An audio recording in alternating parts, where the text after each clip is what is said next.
over there? Oh, it's been a while. Let's go say hi.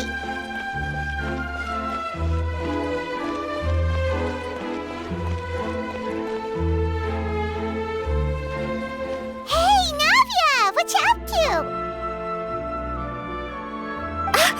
Shh! Get lost, Monica! I don't want to see you back here until you're ready to wake up and start doing things properly! Right now, you're a disgrace to my kitchen and to the Hotel de Boer name! It was an accident. I'm sorry, did you hear me asking for excuses? No, I'll do better, I promise. Why is she so aggressive? She won't even listen to what the poor girl has to say. Oh, hey, cut her some slack. You gotta at least hear her out. Wait! Huh? Who do you think you are telling me? Wait a sec. Navia? So, you're bringing backup now. Suit yourself! You're still wasting your time!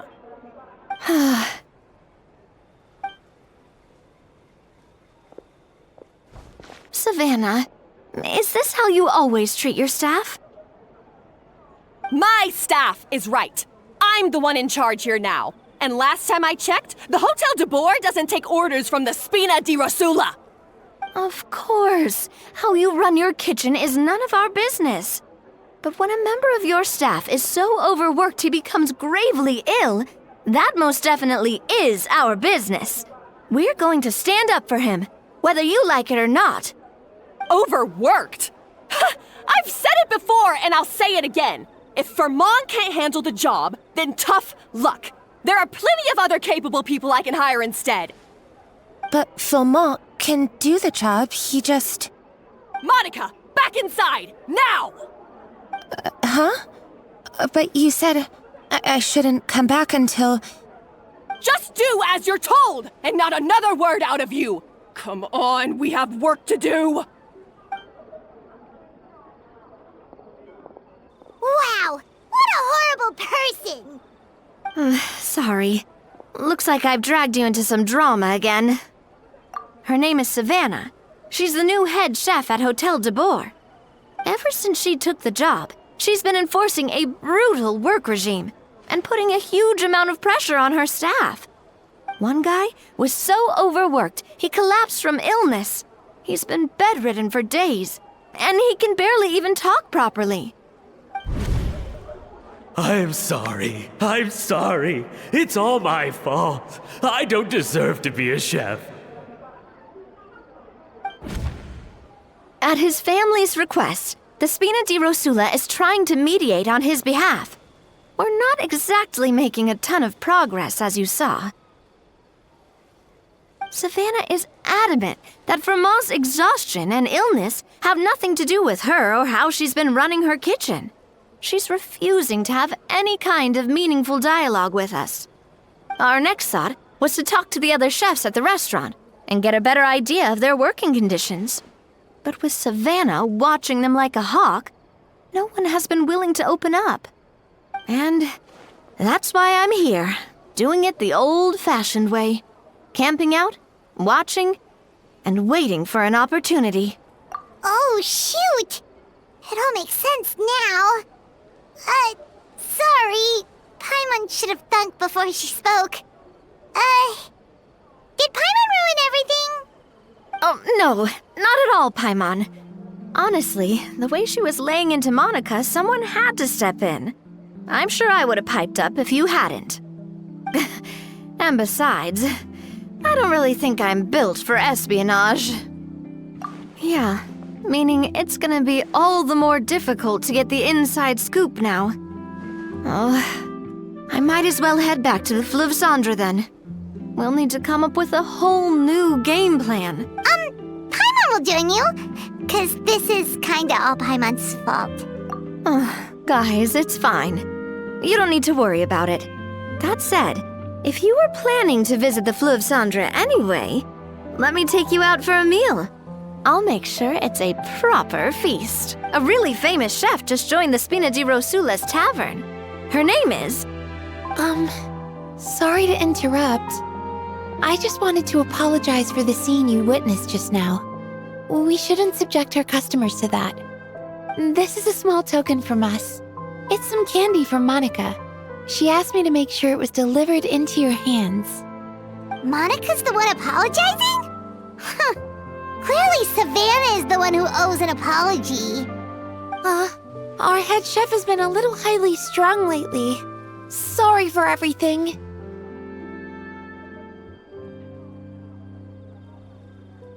All right. Since there's candy, Paimon will drop it. Not the candy. Thank you for understanding. We'll make sure to pass your feedback on to Miss Savannah. A little highly strung, huh?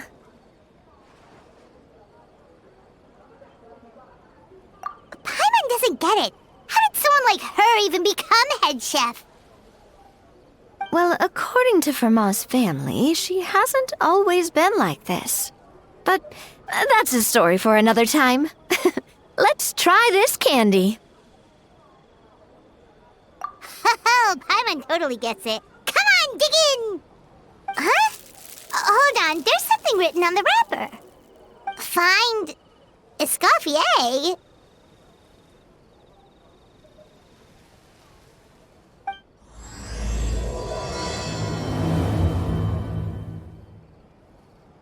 Escoffier?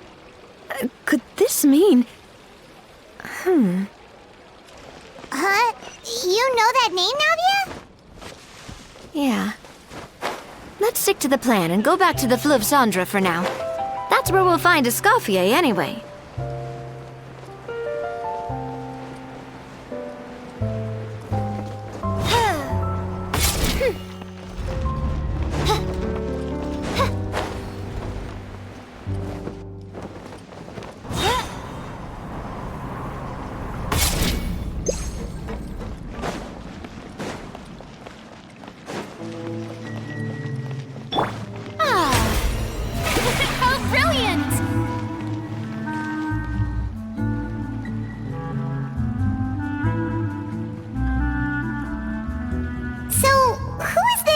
Escoffier, anyway? Well, for starters, she used to be the head chef at the Hotel de Boer, before Savannah. She recreated the legendary Gâteau de Boer and restored the restaurant back to its former glory. Safe to say, she's the most renowned head chef in the Hotel de Boer's history, after the culinary genius Modeste himself. Gâteau de Boer? That's the super exclusive cake that they only sell a few slices a day, right? Wow. Why the heck would she let Savannah take her place? Well, apparently, the Hotel de Boer was reported for a safety incident. Someone claims that the kitchen was adding an illegal substance to their menu. But none of the chefs had any idea how it could have gotten into the food. In the end, Escoffier decided that as head chef, she should take responsibility. And she was sent to the Fortress of Meripede. The Fortress of Meripede? Well, you're right. The quantity of the substance they found was fairly minimal. Even the guards believed the whole thing was probably just an accident. Escoffier didn't have to stay in the fortress for long, but still, by the time she returned, the role of head chef had already passed to Savannah. So that's what happened. Paimon still thinks it's really unfair. Even though Escoffier is no longer head chef at the hotel, she's still well respected by the staff. So, I'm guessing what Monica wants is for us to convince Escoffier to try and negotiate with Savannah on the staff's behalf. Oh, Paimon gets it! Monica wants Escoffier to come back and kick Savannah out. It's simple. If the new head chef is stressing everyone out, then the solution is just get the old one back. Well, about that... You thought cream of mushroom soup was ready to serve after 3.5 minutes on the stove. You'd have had more sense serving hot water with ice cubes. At least then you wouldn't have wasted all this perfectly good cream and mushroom. What do you say, Hilaire? I'm sorry, Cream. I'm sorry, Mushroom. As you can see, Escoffier is that kind of chef as well. You have to leave it on the heat for long enough to allow those flavors the chance to come out. Don't be fooled by the aroma when the water first starts to boil. Got it? Yes, Chef. Then go back and do it again. The customers are still waiting. Remember where you went wrong and don't repeat the same mistake twice. Yes, Chef.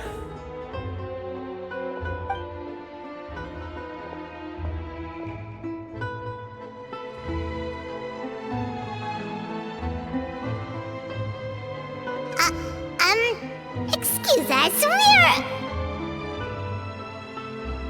Waiting to be served? Sorry, we're pretty busy. I'm afraid you have to join the line. Oh, no, we're not here to eat. So you're not paying customers? Then I'm afraid the wait will be even longer. It's hard to talk to Escoffier when she's in the zone. Let's take a seat. We can catch up while we wait.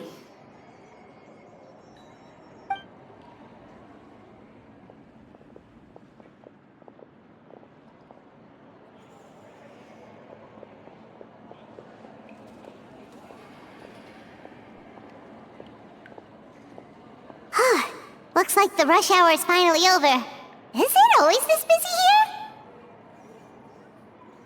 These days, yes. I'd say business has tripled since Escoffier joined as temporary head chef. Well, in her words, the Hotel de Boer doesn't need her anymore. It doesn't look like she's got any plans to go back. I guess I'll be heading off then. Wait, take these home with you. We can't serve them now, and there's no sense in letting them go to waste. Oh, thank you, Chef. For what? Like I said, I just don't want them going to waste. Oh, and tell Fiamma to get well soon, so you're not running yourself ragged every single shift.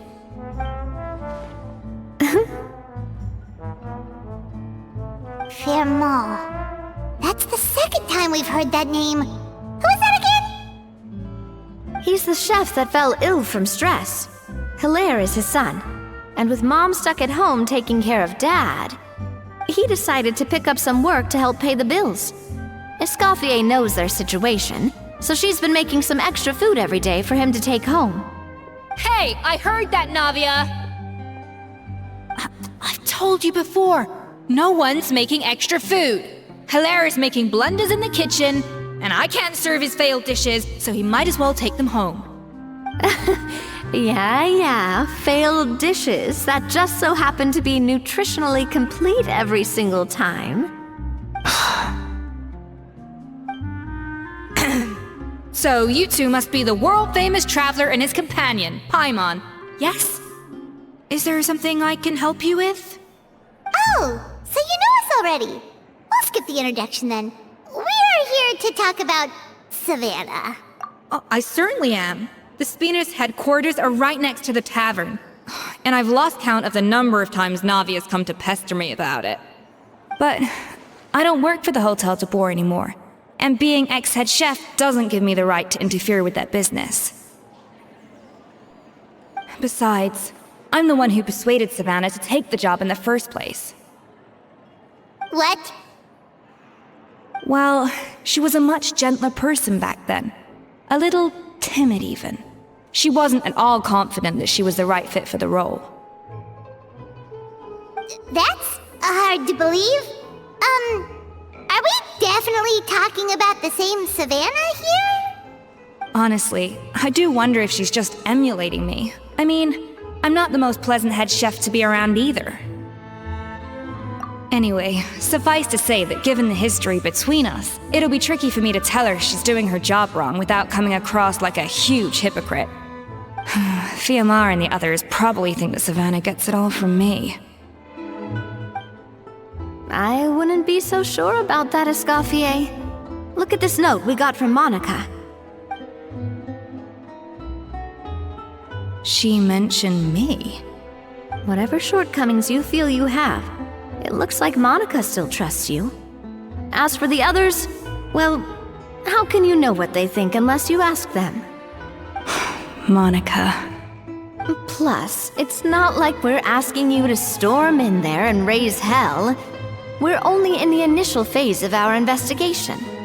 All we're trying to do is get the other chefs to open up to us. Oh, Monica. Oh, Monica! Escoffier? I can't believe her!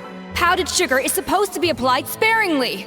Look at all that on the wrapper. It's thicker than the sole of my shoe. Unbelievable! I won't stand for this. She has to learn. Come on, we're going. Wait, so now she's,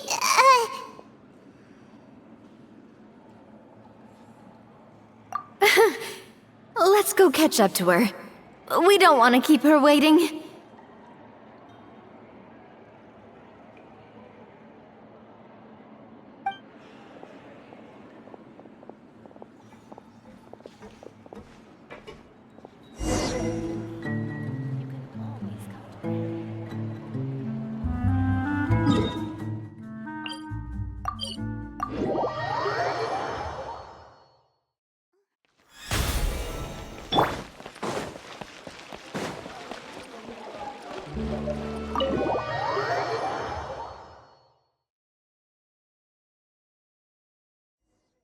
Wait, she looks like...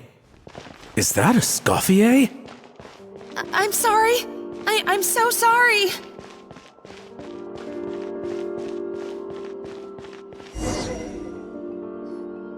I'm sorry, I'm so sorry. I messed up your order. Oh, I wouldn't go that far. Maybe the taste is a little off, but if you hadn't brought it up, I don't think I would have noticed. But, please, you have to forgive me or Chef is gonna... Okay, I know. I'll kneel before you. What the heck? Get up, Monica! Can't you see that you're just making your customer feel more awkward? Escoffier? If you want forgiveness, then do what any self-respecting chef would do. Make the dish again. And this time, get it right. You cannot go begging your customers to feel sorry for you. Savannah said that I'm not allowed back in the kitchen until I've corrected my mistake. But if I can't go back into the kitchen, I can't do the dish over. That's some backwards logic. How can you fix your mistake without being allowed to cook? If this is what Fermat had to put up with, then no wonder he had a breakdown. We apologize for interrupting your meal, sir. It's fine. With my layman's palate, it's not like I can tell the difference anyway. I was actually quite enjoying my meal until she appeared out of nowhere and started apologizing. Gave me a bit of a fright, to be honest. Oh, well, it's because Chef Savannah tasted a bit of the leftover soup from my pot and then threw me out of the kitchen. Gosh, that's pretty strict. Has she always been that way? I don't recall things being like this when Escoffier was head chef here.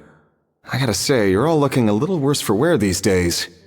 I mean, Escoffier was strict too, but I think the difference is that her criticism was more constructive, so you knew what you did wrong and how to improve, and we all knew that it came from a good place. Chef Escoffier was hard on us because she truly wanted us to reach her level. But these days, whenever we make a mistake, we just get told to wake up, get your head in the game, or just do it again. And it's only gotten worse since word got out that Chef Escoffier had started working again in the Fleuve Cendre. Monica, you don't need to call me chef. I'm not the boss here anymore. Yeah, but through no fault of your own, what happened back then, that wasn't on you, and all of us know that. That banquet was a huge event, and so many staff were involved every step of the way. With so many moving parts, there's no way of knowing how that Lumiline ended up in the food we served. Lumiline? What's that? A new drug from the Fontaine Research Institute, produced from an extract of the Lumitoile. Apparently it sharpens the senses, so they used it to treat people with impaired responses to stimuli. Oh, yeah, I've heard about that. They found out you can use it as a flavor enhancer since it stimulates the taste buds. Makes things pretty addictive. They also found that overuse can have mood-altering effects and even lead to nerve damage. So it quickly ended up on the guards' list of controlled substances. Unfortunately, however, some food products containing the additive had already made it to the market by the time the guards banned it from the restaurant industry. Everyone knows that in all likelihood, someone probably just purchased a batch of contaminated ingredients by mistake. But you took all the blame. We all know why. You just didn't want to see this turn into a place where tensions are constantly running high, because everyone's suspicious of each other all the time. And now look at you, a fry chef in the Fleuve Cendre.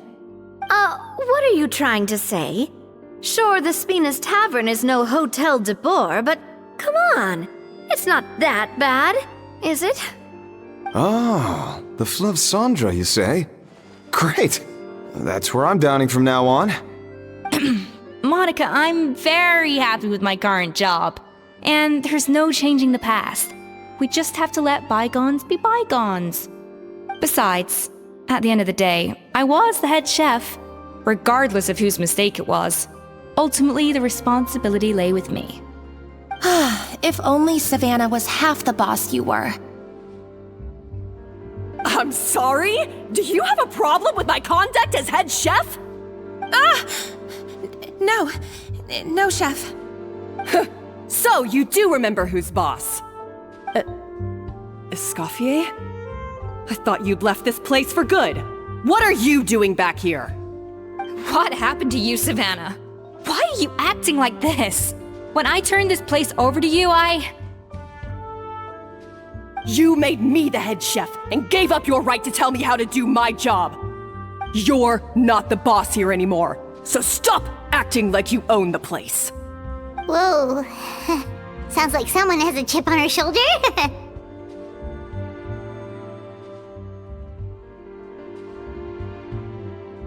Oh, Savannah! My God, have you grown a temper since I last saw you? Have you put even half the amount of energy into improving your cooking skills, or are you still using the Pluie Lotus as an off-brand marcotte, thinking no one can tell the difference? That's none of your business! What happened to not storming in and raising hell? Ho ho! I was not expecting to see something this spicy as soon as Escoffier returned. Huh? Fan Asian? Aye, miladies. Might I make a humble suggestion? Given that we have ourselves a tête-à-tête between chefs at the Hôtel de Bord, I dare say it would be de rigueur to settle this the traditional way. The traditional way?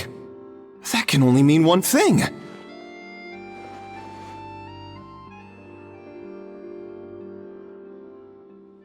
That's right! I'm talking, of course, about the tradition established by Modeste himself. The cooking contest! According to legend, the founders of Hotel de Boer, Modeste and Savelli, used this method to resolve all of their disputes. Everything from petty arguments over next week's menu to disagreements over the strategic direction of the restaurant. The cooking contest would decide who had the final say. It sounds like they had a lot of free time on their hands. Ah, well, it might sound that way to us. But in fact, the cooking contest played an enormous role in motivating chefs to hone their skills, reaching new heights of excellence in the culinary arts. And indeed, the reintroduction of this institution in recent years has surely been instrumental in transforming the Hôtel de Bord into the top-ranking restaurant in Fontaine. Reintroduction? Someone brought it back? Who? What say you, Escoffier? Surely you of all people won't back down from this challenge. It was you who put the rule in place, after all. Sure, I reinstated it, but I'm not a chef at Hotel de Boer anymore. Isn't this bending the rules a little? I see no issue as long as both sides agree to the terms. We could simply treat it as an exhibition of sorts. Savannah, any objections? Exhibition. Huh. No. If we're going to battle it out, let's put it all on the line. If I lose, it's up to you what happens to me. I don't want anything to happen to you. But if you lose, you hand over the Codex de Board to me. What? The Codex de Boer? Only the legendary handbook written by the original head chef Modeste. It contains all his secret recipes, including Gâteau de Boer. It's the greatest treasure in Fontaine's culinary world. And only the present and former head chefs of the Hôtel de Boer have the right to read it. Present and former. Wait, but that already includes Savannah, though. What do you want that old thing for? You have your own copy, don't you? Don't take me for a fool. You know perfectly well what I mean. I want your copy, the original version, the one you took with you when you left us. I'm sorry, I must be missing something. You know, there's no difference between the original and the copy, right? They contain the exact same recipes. Stop trying to change the topic. What's wrong, Escoffier? Scared you're gonna lose to me? Or are you scared of me getting my hands on the original Codex?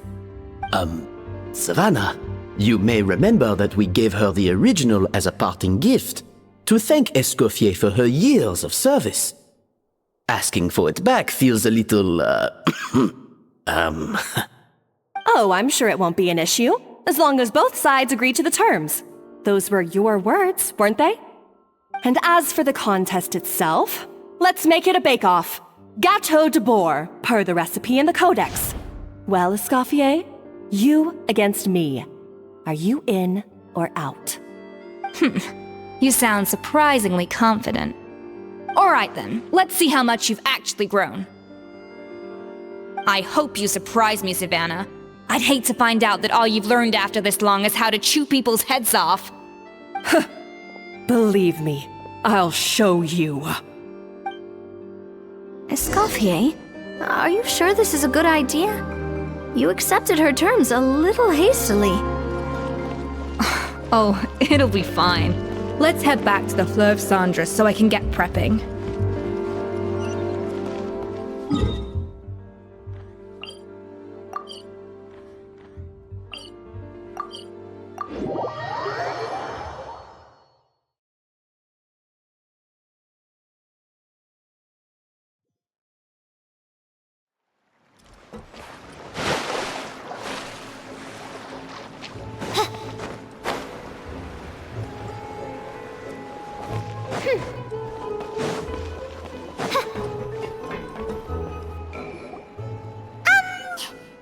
So, this whole bake-off thing kind of came out of nowhere.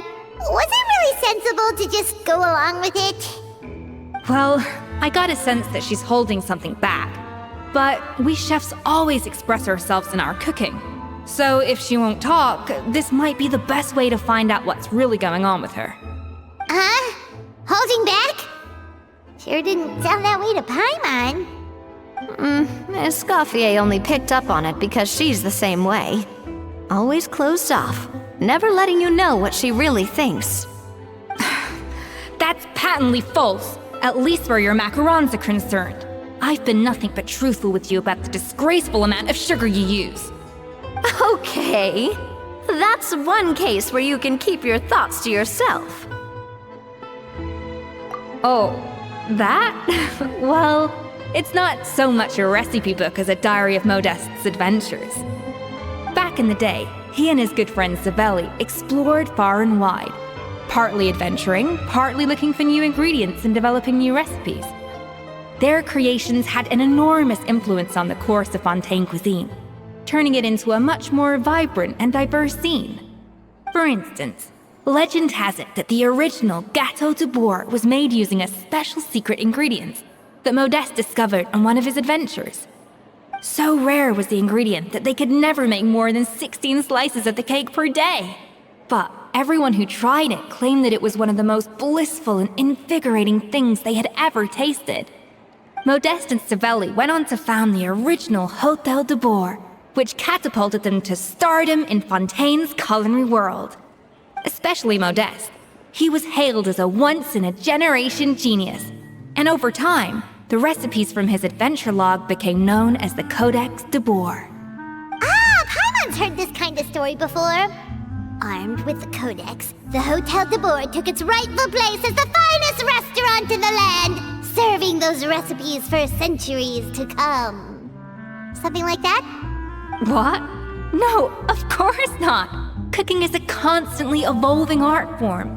How could any restaurant survive if they only served food that was popular last century? Anyway, never mind centuries. Sibeli and Modeste parted ways not even 10 years after their rise to fame. Then, Modeste passed away while he was still in his prime. And that was it. The end of the Hotel de Boer's heyday. It fell into decline, and for most of its history, it was just a nondescript place with a couple of cheap tables. It's only in recent decades that it started recovering. Even then, it still took numerous relocations and changes of management before we finally ended up with Vanigem and the restaurant we have today. Oh! So the Codex really isn't all that, then. Paimon figured it was like one of those mystical books they have in Liyue's martial arts novels, where the main character learns all their secret powers from. Yes, well, that's fiction, and this is reality. You can't meet the tastes of modern diners by following some ancient recipes from a dusty old book. Case in point.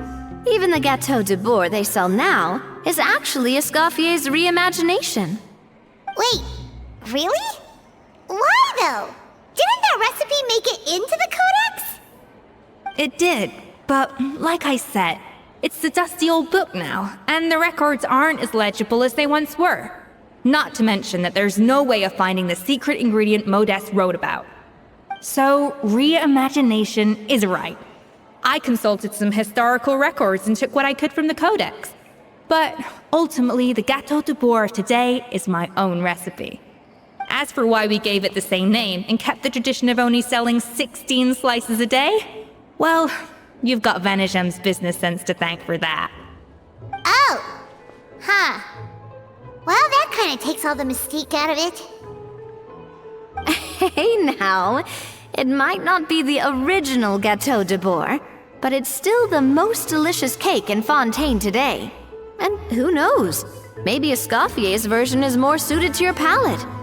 Just think, if the original truly was the perfect cake you're imagining it to be, there's no way the recipe would have been lost to history, right? Not to mention that the Hotel de Boer never would have fallen into a slump. Anyway, before I left my role as head chef, I made a copy of all the recipes from the Codex, including my own improved versions, and turned them over to Savannah. So why is she so interested in the original copy? Could it be a symbolic thing? Like, whoever holds the original Codex de Boer is the true head chef? Well, it was clearly precious enough to give to Escoffier as a parting gift. Meanwhile, Savannah only got a copy. Maybe from her point of view, it's like management doesn't truly see her as being worthy of the role. You think so? The only thing is, it was her suggestion to gift me the original in the first place. Well, a joint decision by her and Vanigem. But still. What? Huh. Guess she's had a major change of heart since she became head chef. Yeesh. Who knows? We could speculate forever. Better to just let our gâteau do the talking.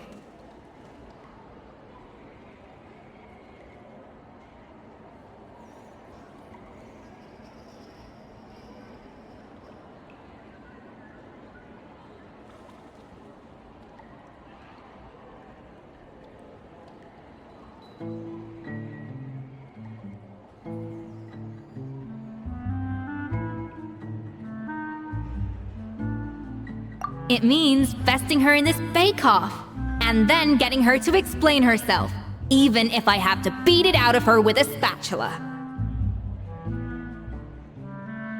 However much she's changed since we worked together, I believe that she still has her chef's pride. And if she respects the art, she'll respect the outcome of our contest.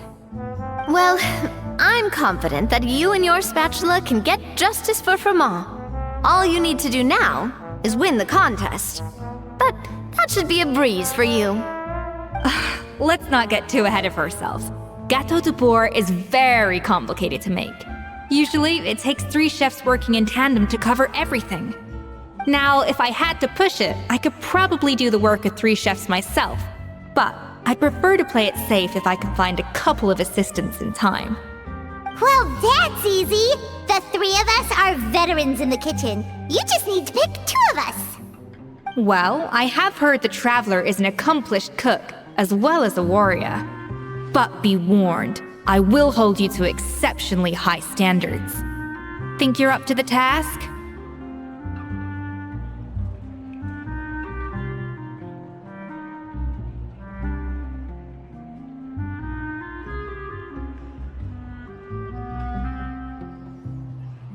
Oh, count me in too. I've spent weeks perfecting my macarons after your scathing review.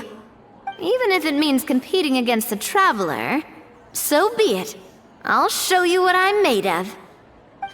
Confident. I like it. Alright, let's start with some elementary mise en place. Show me your knife skills. I've always called it chopping stuff up, not mise en place. But it's basically the same thing, right? Oh, Navia. Looks like you found that easier than I expected. Yeah, thankfully it was pretty straightforward in the end. You made it sound like we'd be carving statues out of fruits or something. Well, brace yourself, because the next step is anything but straightforward. I'll be using this cold press to extract flavor compounds from the ingredients. A kind of special food processor I got the Fontaine Research Institute to make for me. It uses cold temperature extraction to isolate the essence of cooking ingredients, which can then be used to flavor dishes more precisely. But this isn't exactly standard kitchen equipment, so that probably didn't make a whole lot of sense. Let me give you a demonstration instead.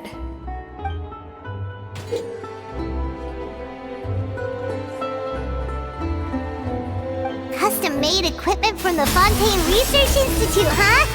That's some pretty high-tech food prep. Hyman's never used anything this weird before. Cool! Not weird. And done! These are the flavor compounds extracted from our ingredients. I've processed all the fruit you chopped up earlier. Wow! Even the smell is so much more concentrated. What next? Do we add all this stuff in? Absolutely not! Throwing everything in at once will ruin the balance of flavors. We have to go slowly and carefully to calibrate the exact flavor we want. I'll demonstrate again. Now, watch closely.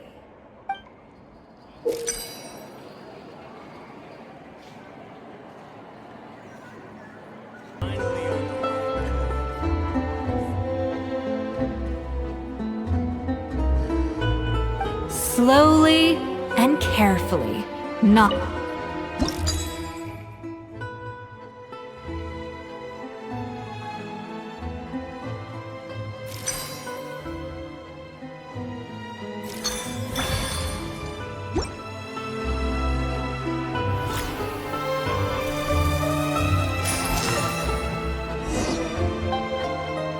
And voila!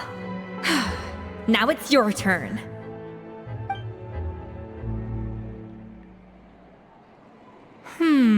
Not terrible. Considering this was everyone's first time blending flavor extracts, it could have been worse. But the Traveler's work was surprisingly good. Are you sure you've never done this before? You got almost perfect results on your first try. Oh, well, they do say adventurers are multi-talented folks. Now I've seen it firsthand. Alright, now for the part I've been looking forward to. I want each of you to cook something from the Hôtel de Bourg's current menu. I'll judge your submissions and give you a final score. That's right. The true test of your cooking skills is the finished product. It'll be good practice for the contest itself. Now get to it. Chop chop!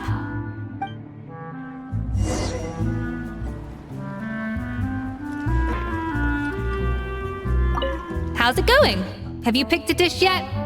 Choose wisely. I expect you to present the most delicious thing on the menu.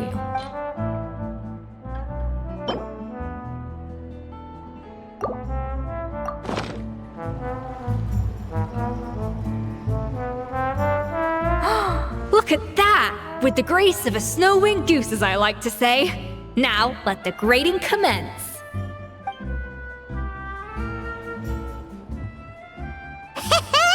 Pretty good, right? Not to brag or anything, but Paimon's a bit of a connoisseur when it comes to la food. 6 points. What? Oh, well, fair enough. Paimon doesn't cook all that often, so as long as it's a pass. That's 6 out of 100. What?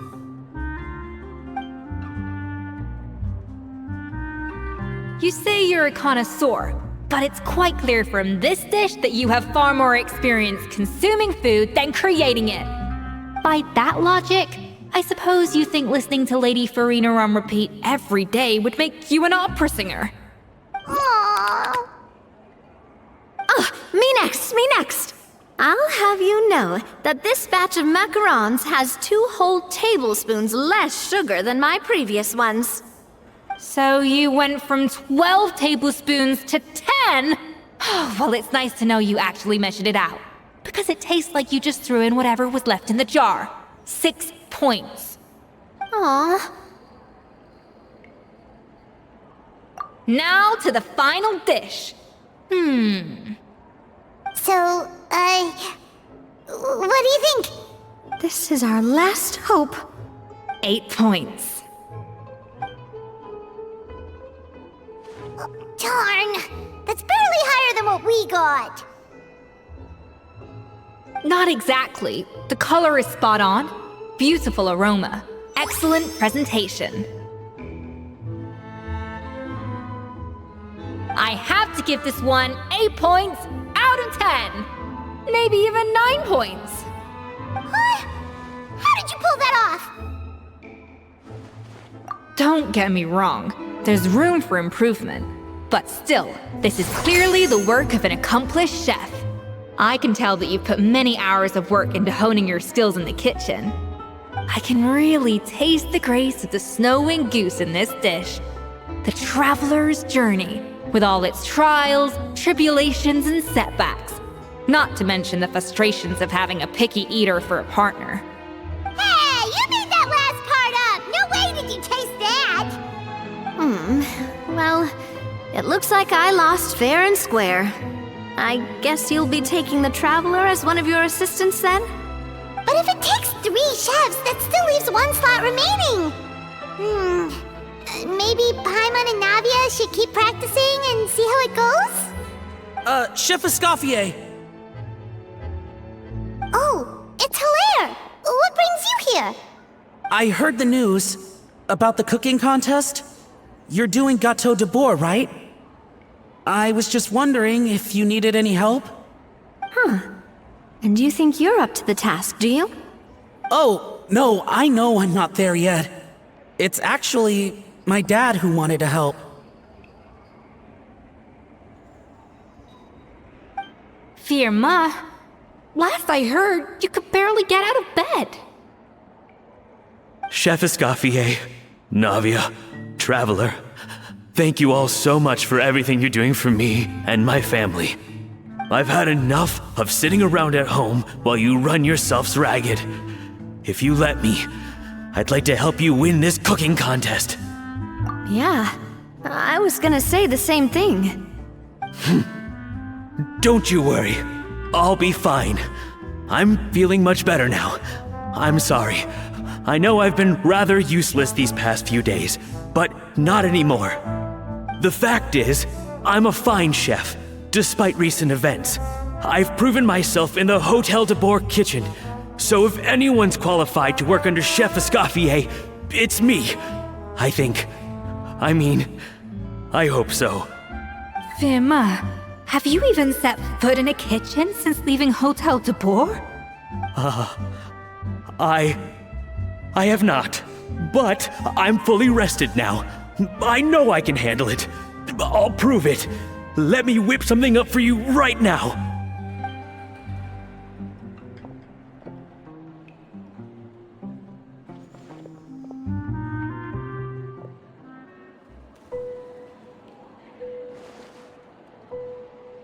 Huh?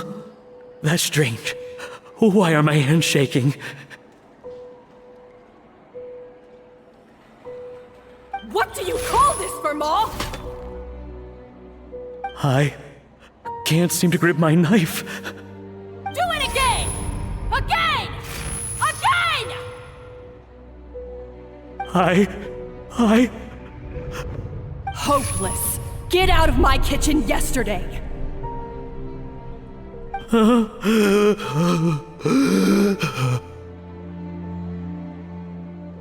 Dad, what's wrong? I don't understand. I was feeling so much better, and then Will I never be able to work in a kitchen again? Dad, talk to me. What happened?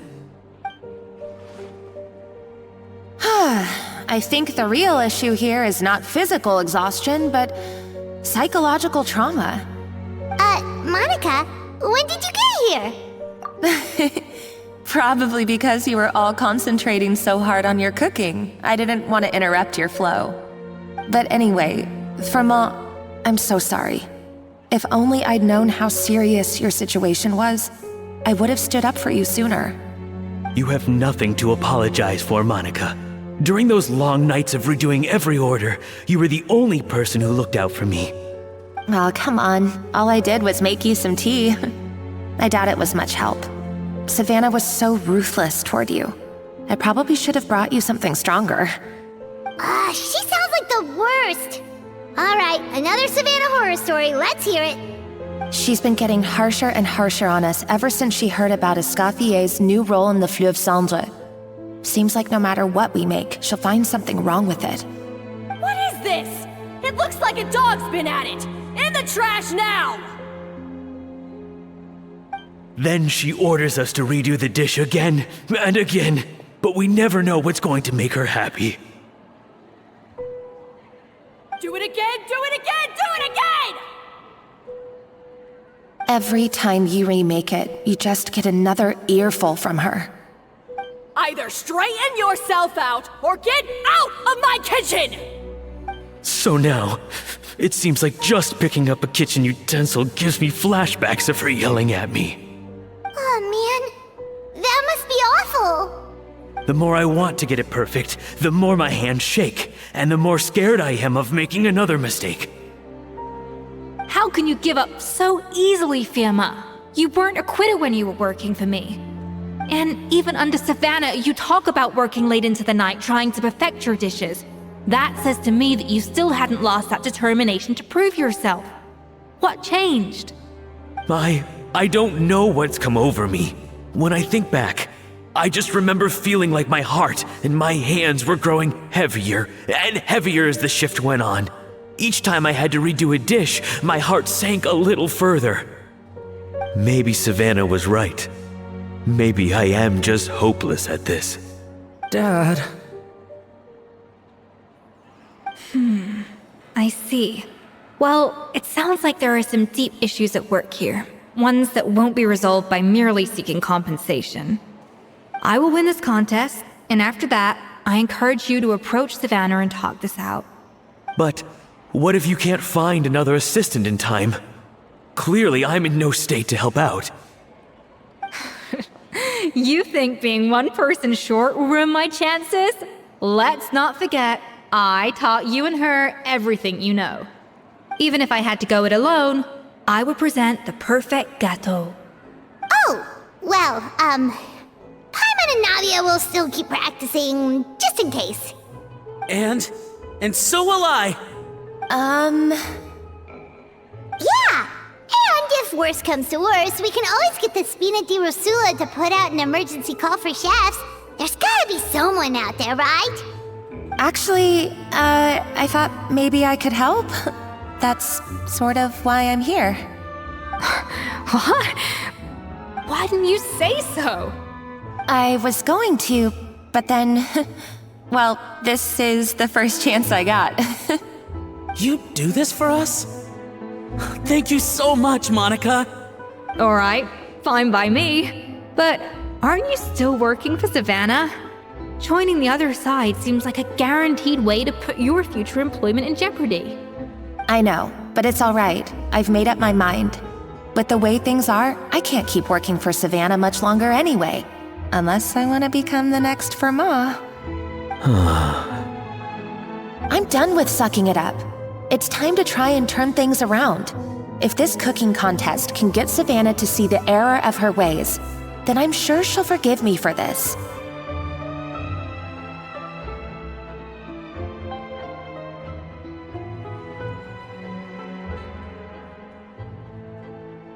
Well, Hyman didn't think we'd be poaching from Savannah's staff to get our third person, but there you go. Anyway, Monica's a professional chef, so nothing could possibly go wrong now. Great! Then it's settled. And to congratulate you all on making the team, I propose a Spina-sponsored meal to celebrate. Spina sponsored?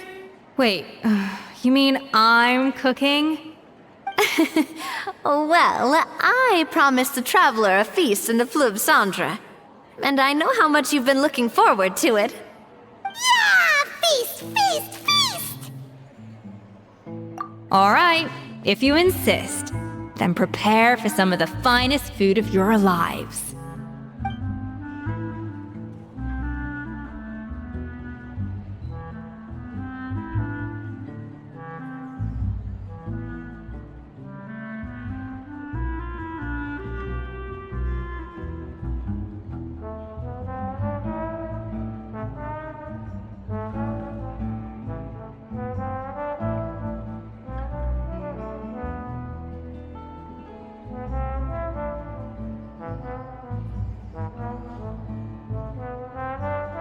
That's not a bad idea, actually.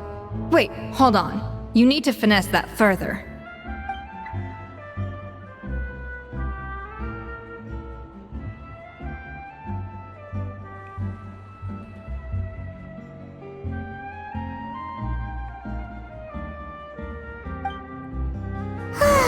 That was a dream come true.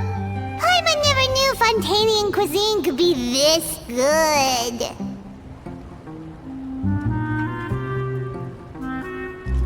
I guess I'm finally on the right path.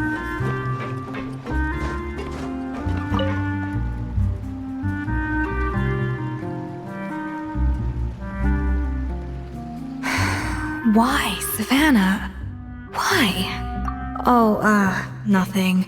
I was just flicking through the original Codex de Boer. I wanted to see if there was anything I'm missing.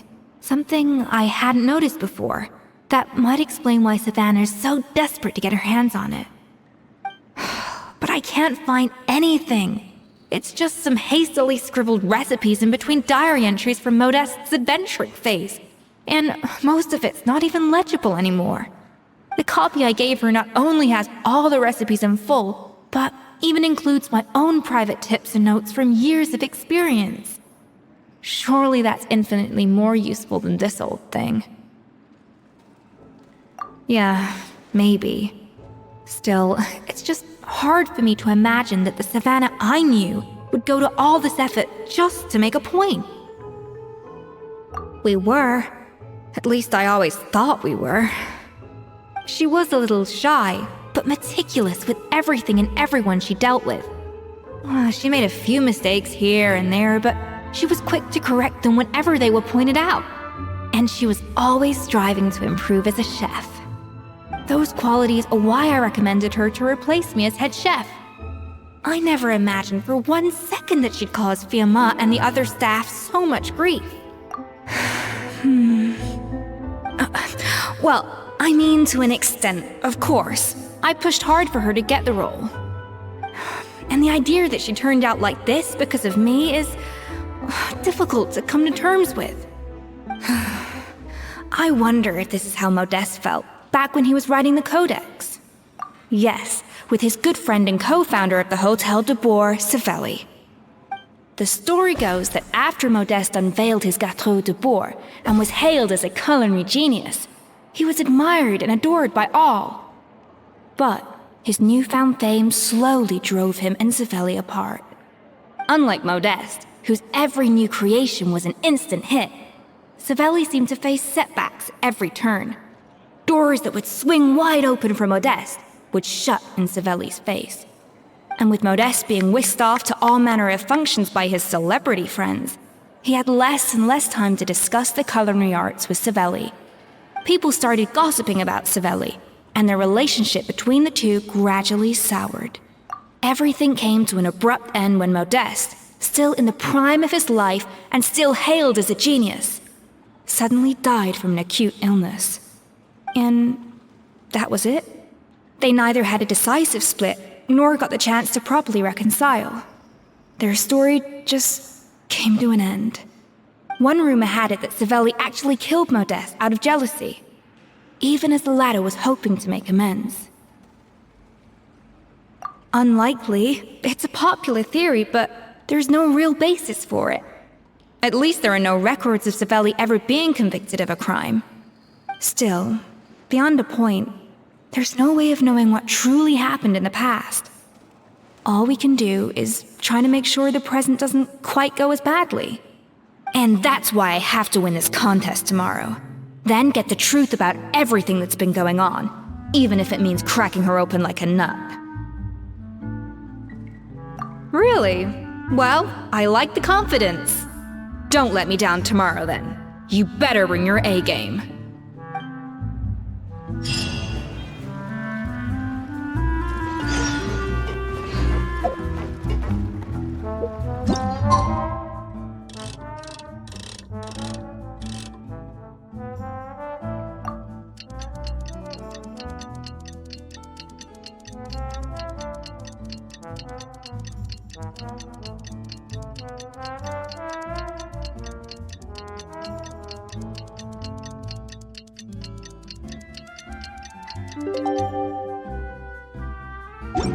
It's Cooking Contest Day! To the Hotel de Bourg! Tout de suite!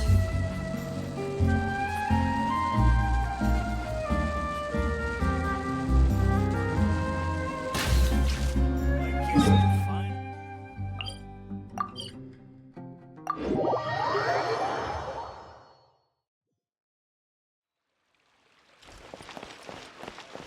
Did you hear the news? Escoffier's coming back for a cooking contest.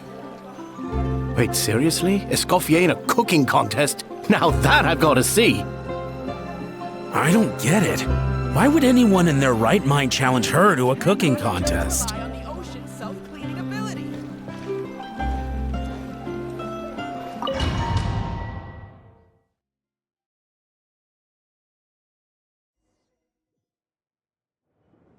Mesdames et messieurs, welcome one and all to the Hotel de Bourg and to this most exciting of cooking contests.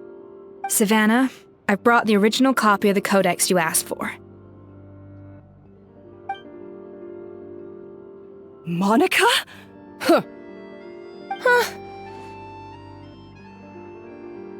In the interests of fairness, this contest will be conducted in a double-blind format. Once the dishes are complete, they will be sent to the back of the kitchen where they'll each receive a label. The labels will be placed out of sight underneath the plates, only to be revealed after the judges have sampled them and reached a final verdict. This is to ensure that no one will know which dish is made by which contestant. As one of the judges, I promise to be fair and impartial. When my meal got interrupted yesterday, I never thought this is how they'd make it up to me. Getting a seat on the judging panel is a pretty sweet deal. Both contestants have taken their positions.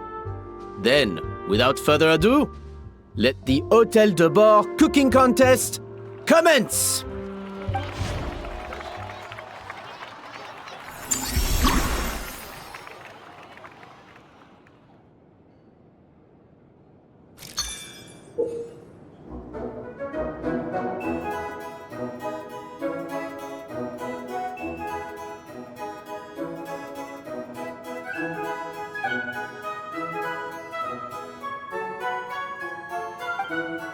Monica, Traveler, even the best chef in the world can't flavor their food without prepping the flavoring, right? Even the best chef in the world can't flavor their food without prepping the flavoring, right? Alphonse, Gaspar, get to work! Do not disappoint me! Looks like our two head chefs are raring.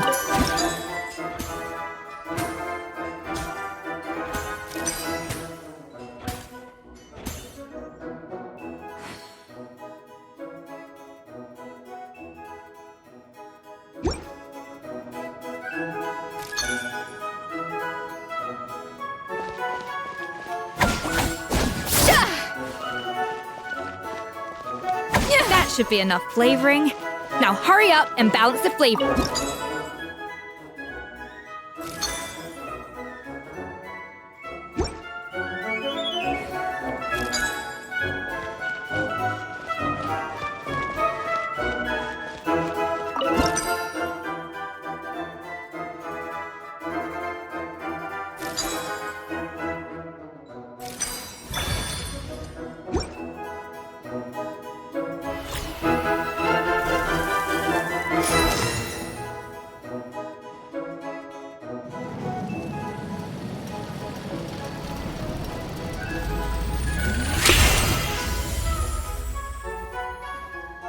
Come on, Escoffier!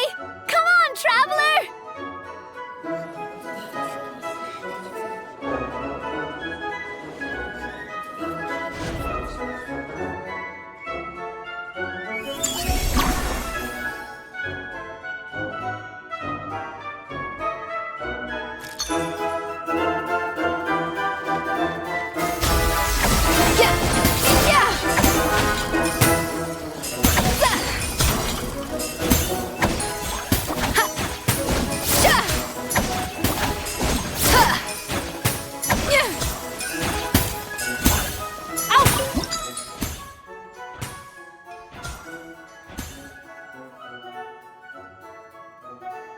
The balance of flavors is about right, but the quantity is too low.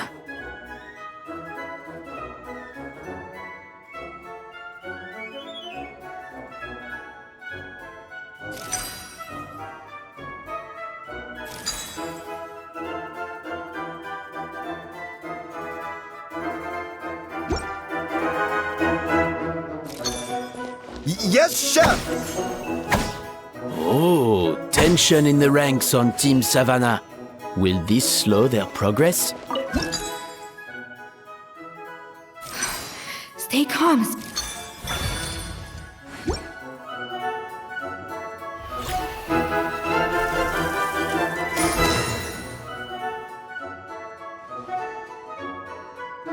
So, what do you think?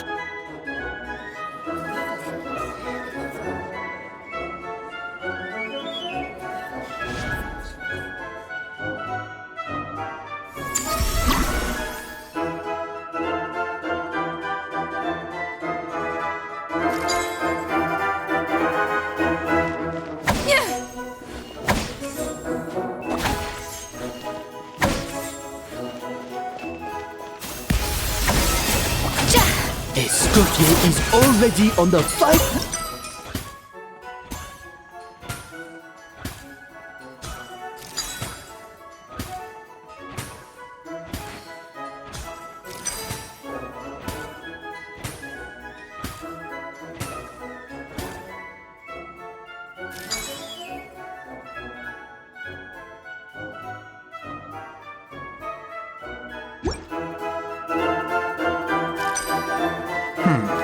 I think this flavor profile is still a little bit off. Enough! Oh, useless! Both of you! Make like an...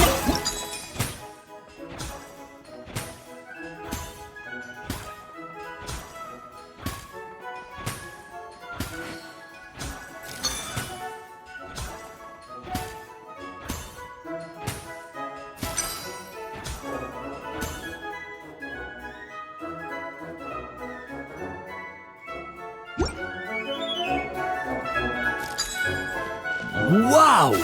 Is Savannah serious? What are you doing, Escoffier? Your team's waiting on you.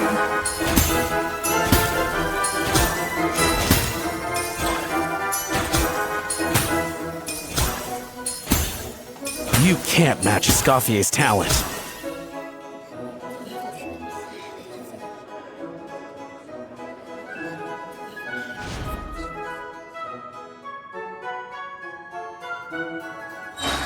I present to you Gâteau de Bourg.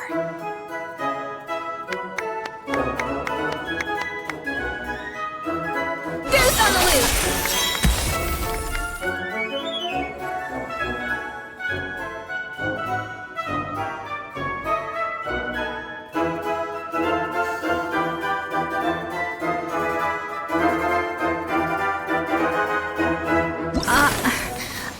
I was just exercising caution. I had to make sure everything was perfect.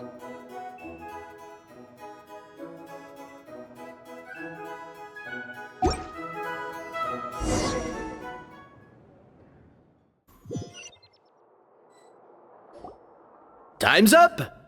Contestants, please take your dishes to the back.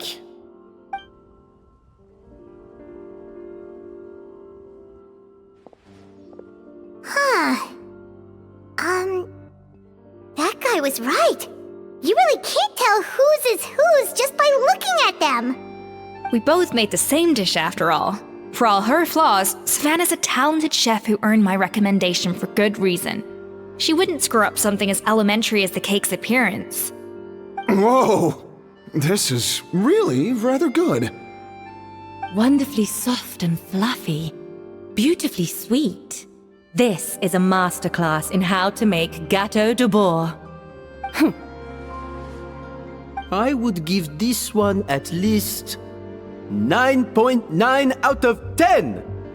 Only because there's something about the flavor of the base. It's just a little different from the recipe I'm used to. Huh? Really? I couldn't tell.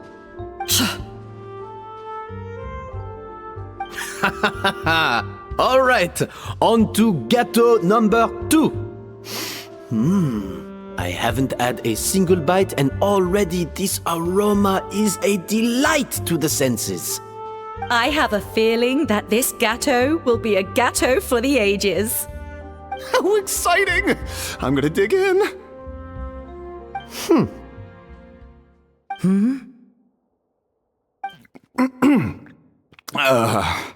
I think maybe someone got a little carried away when they were adding the sugar. Not just the sugar, it's the flavors too. This is all over the place. Who made this? It appears the decision is unanimous. This gâteau is far below the standard we would expect. And Paimon thought this might actually be close. Turns out she can't bake to save her life. Something's not right here. Savannah may not be perfect, but no way is she this sloppy. I can now declare that the creator of the first gâteau has won this cooking contest. Now, all that remains is to turn the plate over and reveal the chef's name underneath. What? It's Savannah? No! That's impossible! Hey, Savannah! You cheated, didn't you? You cheater! What did you do? Oh, you swapped the plates, didn't you? Well, someone's a sore loser. These cakes went from the oven to the judge's table without me ever laying a finger on them. And everyone here can attest to that. It was Van Gem's staff who labeled them in the kitchen. If you're looking to accuse someone, why don't you start with them? Isn't it more likely that Escoffier's lost her edge? Oh, or maybe her assistants let the team down. You take that back! Judges, we demand a rematch. That's enough! What's done is done, as head chef, or rather as team lead, I take responsibility for the dish I served. Whatever went wrong and however it happened, I should have spotted it. Savannah, I didn't think you'd stoop this low just to beat me in a bake-off. What happened to your chef's pride? I don't know what you're talking about. If you want the Codex de Boer that much, you can have it. Escoffier, no! But you must promise me that you'll apologize to Firma and compensate him for everything you put him through. It's a little late to be negotiating terms. The contest is over, and I won. That means you owe me the Codex, and I owe you nothing. Look, Savannah, you may have fooled everyone else, but can you really fool yourself? What I'm offering is to accept defeat without looking to expose what you've done. But only on the condition that you promise to stop putting so much pressure on your staff. Fine. I'll treat this as your final handover of duties from one head chef to the next. So, will that be all, ex-head chef? Or is there any other unfinished business you'd like to leave in my hand? I didn't mean that to be a scolding from your former boss. Just a word of advice from a fellow chef and a friend. But I don't know if you're even open to input from other people anymore. I know what I'm doing. I don't need your advice. All right, fine. I'm glad to hear it.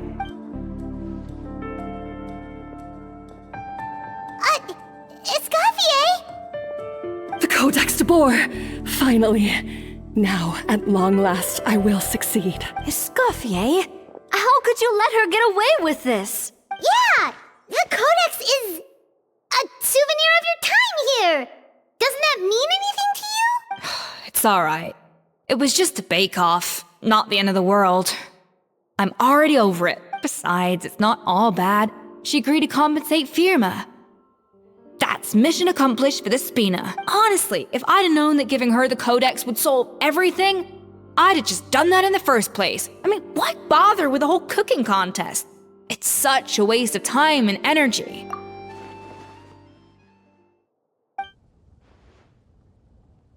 No. No! This doesn't make any sense! Huh? That's it? No secrets, no nothing? I don't believe it! This can't be happening. Oh, Chef Savannah! Savannah?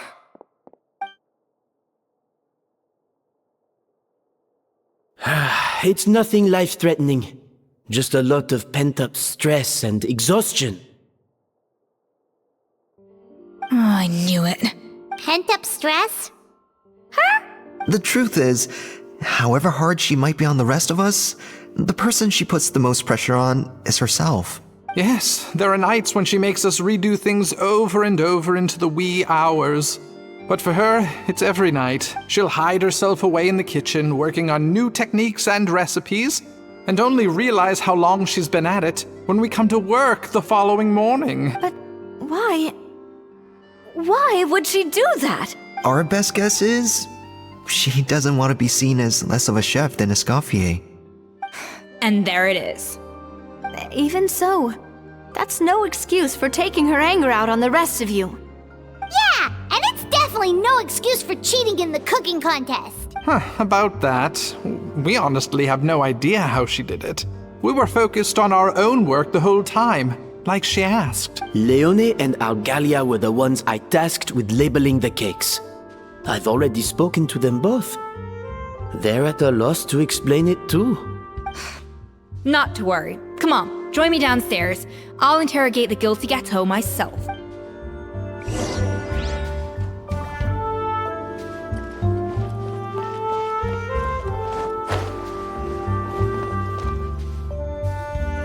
Well, how is it? Have you figured out what it was? Oh, this is aggravated assault on my palate. I'd rather eat wet cement than this. Is it really that bad? I made sure the taste tested before it was served. Oh, relax. This isn't your cake. Savannah never switched the plates. The offending flavors are coming from in between the icing and the cake base, which means someone tampered with it while it was being made. Or in other words, we have a traitor in our midst.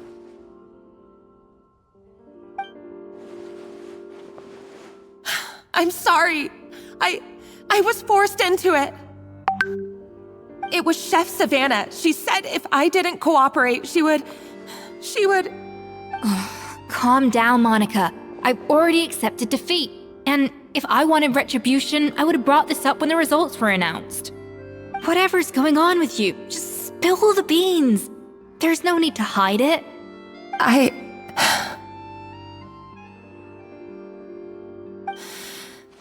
I was the one who caused the food safety incident that one time. Food safety? Wait, you mean the Lumaline incident? So you procured the contaminated ingredients? I think so. Savannah and I were on procurement that day. I didn't check everything as well as I should have, and so I let contaminated ingredients make it into the kitchen. But I swear I didn't do it on purpose. I had no idea there was an issue with them, and I didn't know it would end up with Escoffier going to jail. But the last thing I expected was for Savannah to use it as leverage to blackmail me with... This is crazy! So Savannah pressured you into sabotaging Escoffier's cake by threatening to expose your secret if you didn't? I know, it's terrible. I'm so sorry. I was so scared. The thought of Chef Escoffier finding out that I put her in jail, it made me freeze up with fear. I thought Escoffier would hate my guts if she ever found out, and yet somehow that's ended up in me doing something even worse.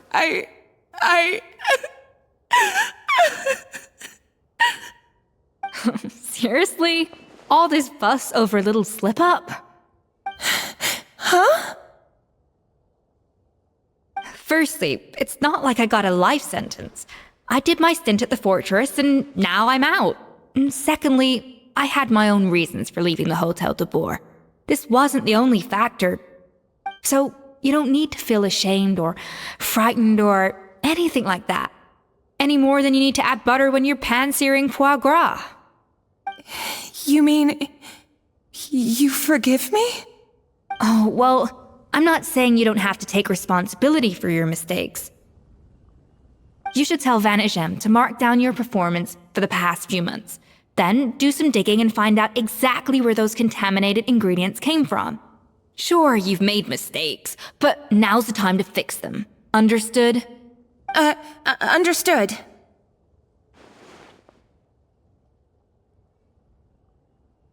Good. Now, back to Savannah. What about the original codex would compel her to resort to blackmail?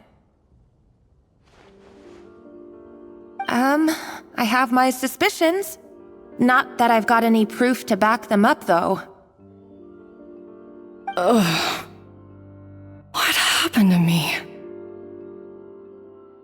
I've overheard some customers murmuring about how the Hotel de Boer hasn't been the same since Escoffier left. They think our menu doesn't taste like it used to, especially our signature items. Now that you mention it, I noticed it during the contest too. I couldn't put my finger on it, but the flavor seems subtly different from how it used to be. But the difference was so small, I'm sure no one would notice it besides our most loyal customers and true dessert connoisseurs. Still, as head chef, it's easy to see why Savannah would get so hung up on it. So many times I've seen her make the cake base over and over again, late into the night, determined to match Escoffier's version. But something's always slightly off every time. Yeah, I've noticed that too. Never really gave it much thought, though. Thinking back on it now, it's clear that Savannah's been in a downward spiral ever since Escoffier left. She wants to prove that she can fill Escoffier's shoes. That's gotta be the reason. But after countless setbacks, she's getting more and more unhinged. And at some point along the way, she switched from doubting herself to doubting Escoffier. Doubting Escoffier? For what? Yeah, it would explain why she was bent on getting the original at any cost. She must have thought Escoffier purposely omitted key details from her recipes when she copied them out. Also, she could retain her place as the #1 chef in Fontaine, the only one privy to all the secrets of the trade. Oh, for goodness sake. What a stupid idea. Of course. Then she finally got the codex only to discover that the secret recipes she's been pining for don't exist at all. Seeing how utterly wrong she was must have been a real shock to the system. It probably brought up everything at once. It overwhelmed her, and she passed out.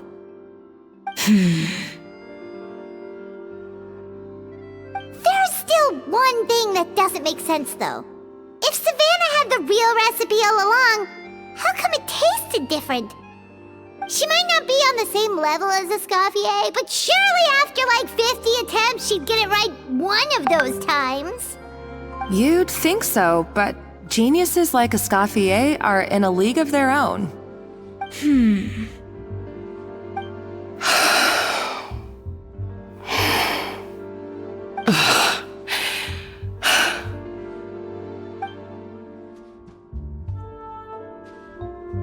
New head chef, you say? What's her name? I don't think I've heard of her before. I wonder, can the Hotel de Boer keep its edge without Escoffier at the helm?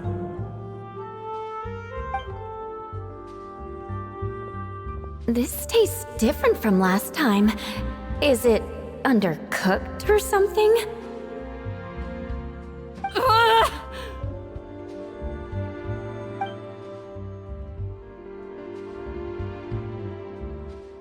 Take this. It's a copy of the Codex de Boer.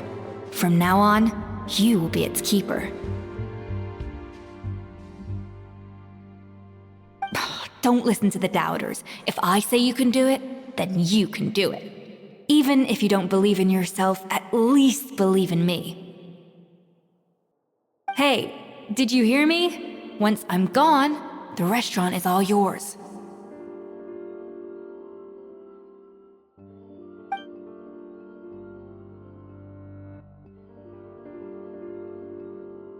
All this time, I've been blaming other people, but maybe I'm the problem.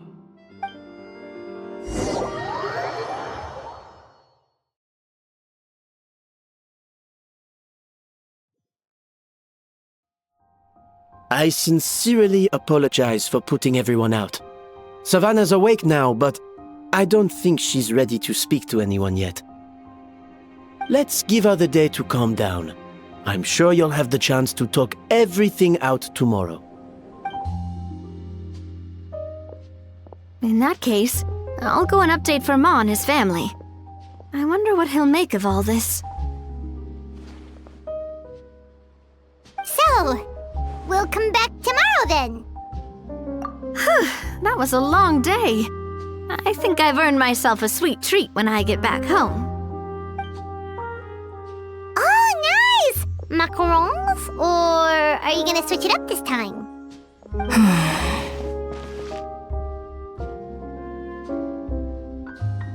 Traveler, how much do you know about the snow-winged goose? Every year, they migrate long distances in search of a suitable home. There's always one goose at the front whose job is to lead the flock. Fontaine poets often use the image of that goose to explore the ideas about leadership and genius. They usually imagine someone who's a cut above the rest, a model of perfection. But what those poets don't know is that during a migration, the lead goose is always changing. Once the lead goose shows signs of fatigue, it retreats to the back of the flock and allows another goose to take its place. So the truth is that leadership, with all the responsibilities and pressures that come with it, it's something that everyone takes turns at. But we humans completely miss that fact when we project our own ideas about social hierarchies onto them. I guess what I'm saying is, I don't buy into this notion that there's some sort of gulf between normal and genius. Cooking is a science, not magic. Given the same ingredients, same recipe, and same environment, I see no reason why two different people shouldn't be able to create the exact same dish. Of course, some people have a more sensitive palate than others, and some people are just born bolder or more conscientious. But these are all variables that can be accounted for with time and practice.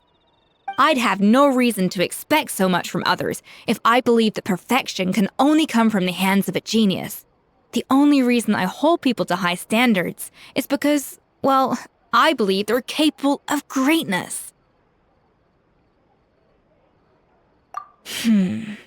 Okay, I've made up my mind. I'm gonna get to the bottom of why Savannah failed. And come tomorrow, I'll give her the scolding of her life, pointing out all the mistakes she's made along the way. Then she'll finally see the error of her ways.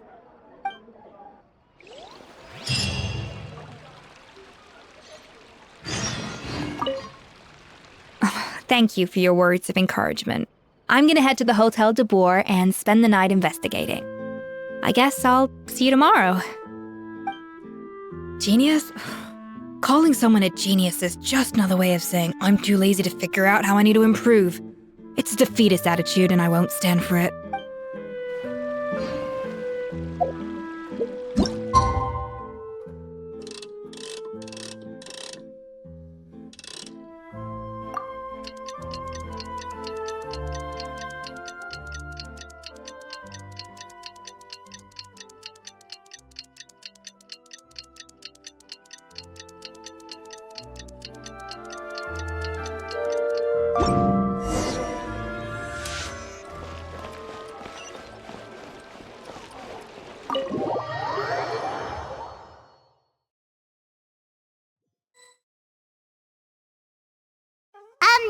Why are we here so early? Our meeting with Vanagem isn't for a while.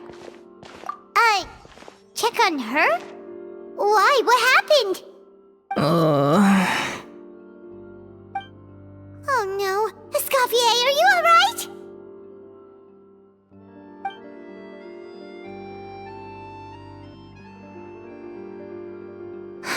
I'm fine. Just need to get some more coffee in me. Huh? What happened to my coffee? Did I really drink it all? Alright. Thanks. I appreciate it. Well, there's cooking facilities here. Or we could just grab a cup of coffee from Cafe Lutece, but either way, hurry! Coffee.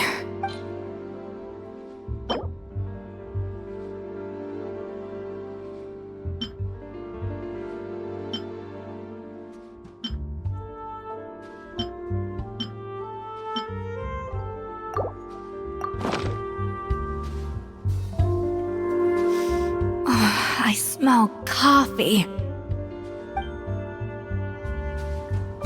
I feel much better now. Thank you so much, Traveler and Paimon. Glad to hear it, but make sure to catch up in your sleep when you get the chance. I think I figured out where the problem lies. Honestly, it's ridiculous. I don't know whether to laugh or cry. Wait, what investigation? What are you guys talking about? I'll save it for when everyone else gets here. It's so stupidly small, I can't believe it's caused so much drama. Yes, except my failures were stepping stones to success. Escoffier! Have you seen Savannah? Huh? No, not since yesterday.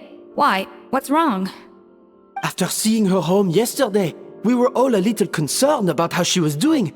So, I dropped by her place early this morning to check on her.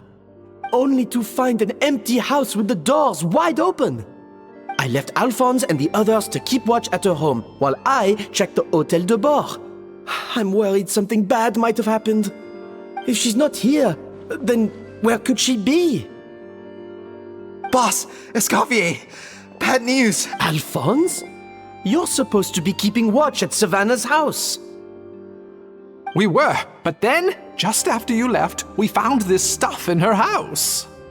Oh, looks like a map with a bunch of random places circled. What does it mean? Wait a second. This feels familiar. I'm sure these places are all connected somehow. Of course, from the Codex. They're all places that Modeste explored on his adventures. Yeah, but I don't understand. The adventure logs in the Codex are too fragmented to be of any use. How come this map shows all the missing details? The Codex de Bord? Then, this place marked in red out at sea. Could that be the fabled birthplace of Gâteau de Bord? Seriously? So now she set her sights on finding the original recipe and beating Escoffier that way? Geez, Savannah. Anything to overcome a gâteau plateau, huh? Ugh, idiot! Does she have a death wish? Those ruins are thousands of years old. Hold on, there's more.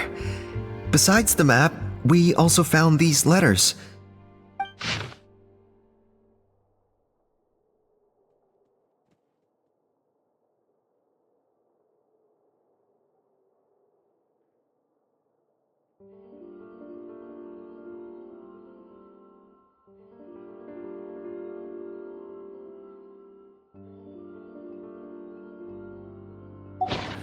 It was you.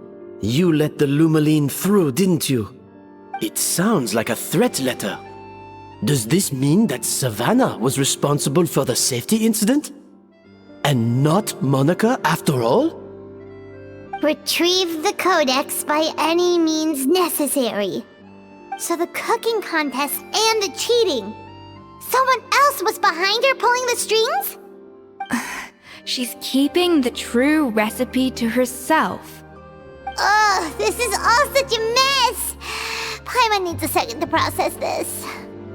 First, we thought that Savannah forced Monica to cheat in the cooking contest. But now, it turns out that someone else forced Savannah to force Monica to cheat?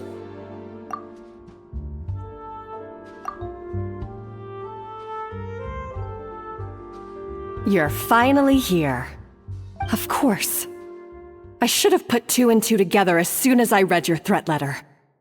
The food safety incident, the demand for a cooking contest, the instruction to blackmail Monica, even the suggestion that Escoffier was keeping secrets from me.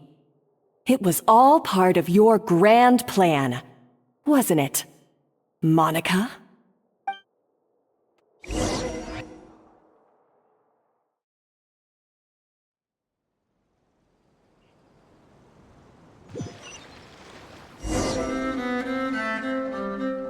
We should be getting close to the spot marked on the map. Of all the stupid things she's done, this really takes the cake. The moment we find her, I'm gonna curse the living daylights out of her.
This looks like an underwater restaurant, doesn't it?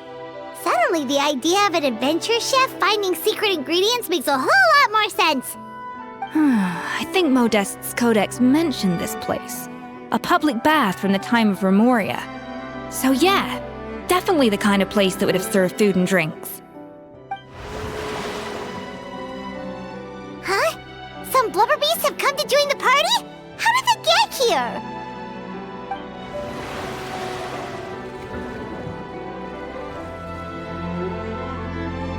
They ran off! That could be easier said than done. Something's blocking the entrance. Well, did Modeste mention it in his adventure logs by any chance? They must have gotten through somehow. Good point. Yes, that's right. It's coming back to me now. We prepared a banquet for our shy little guests, and as the food flowed away on the current, they broke into a joyous chorus, and the path opened to us. We have to feed the blubber beasts? With what? There's nothing here besides rocks, romaritime flowers, and lumitoile. See, this is why you should always bring snacks. You never know when you're gonna need them. Now we have to head all the way back to shore and grab some. There's no time for that. Romaritime flowers and lumitoile will have to do. They may not look appetizing to us, but who knows? They could be blubber beast delicacies. Wait, we're seriously gonna try this?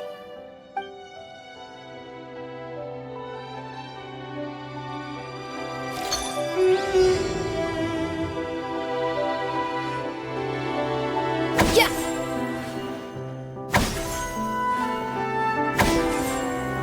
Off to the freezer!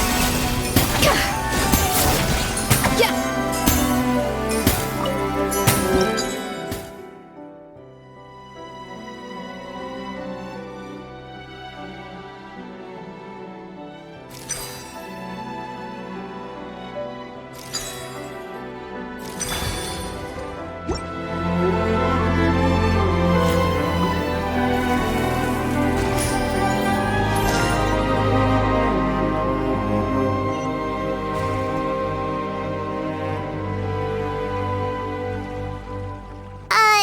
Blubber beasts or not, are we sure this stuff is edible? Trust me, they'll love it. Oh, good question. If we try to put them in the pool, we'll probably just scare them off again, and who knows how long they'll be gone. Yes, we can't afford to wait for them to double back.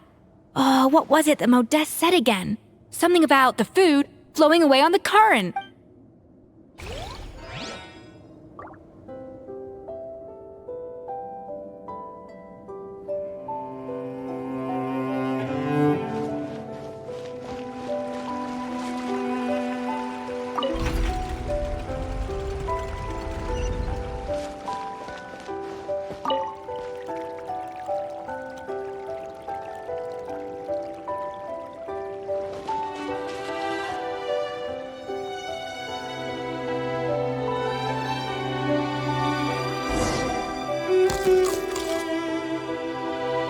Wow, it's really singing! It must taste better than Paimon thought!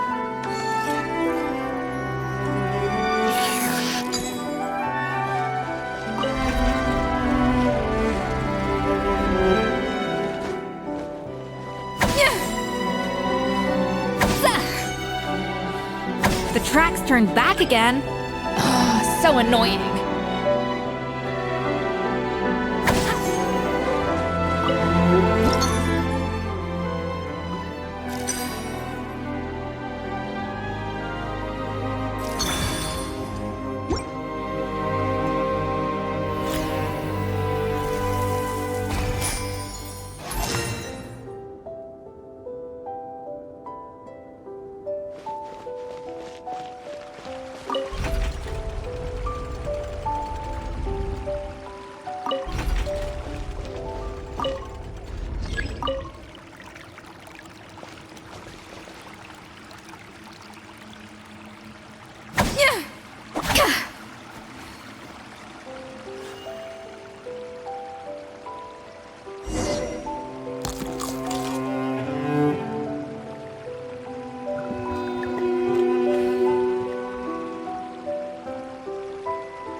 Hey, it's open!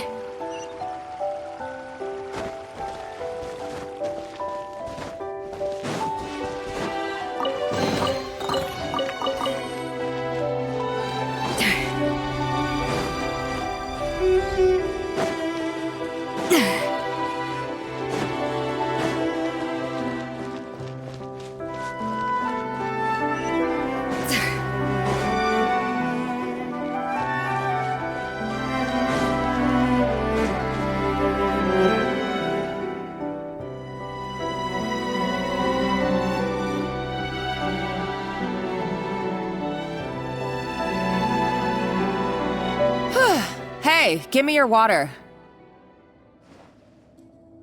Here. I said your water, the one you just drank out of? Sure.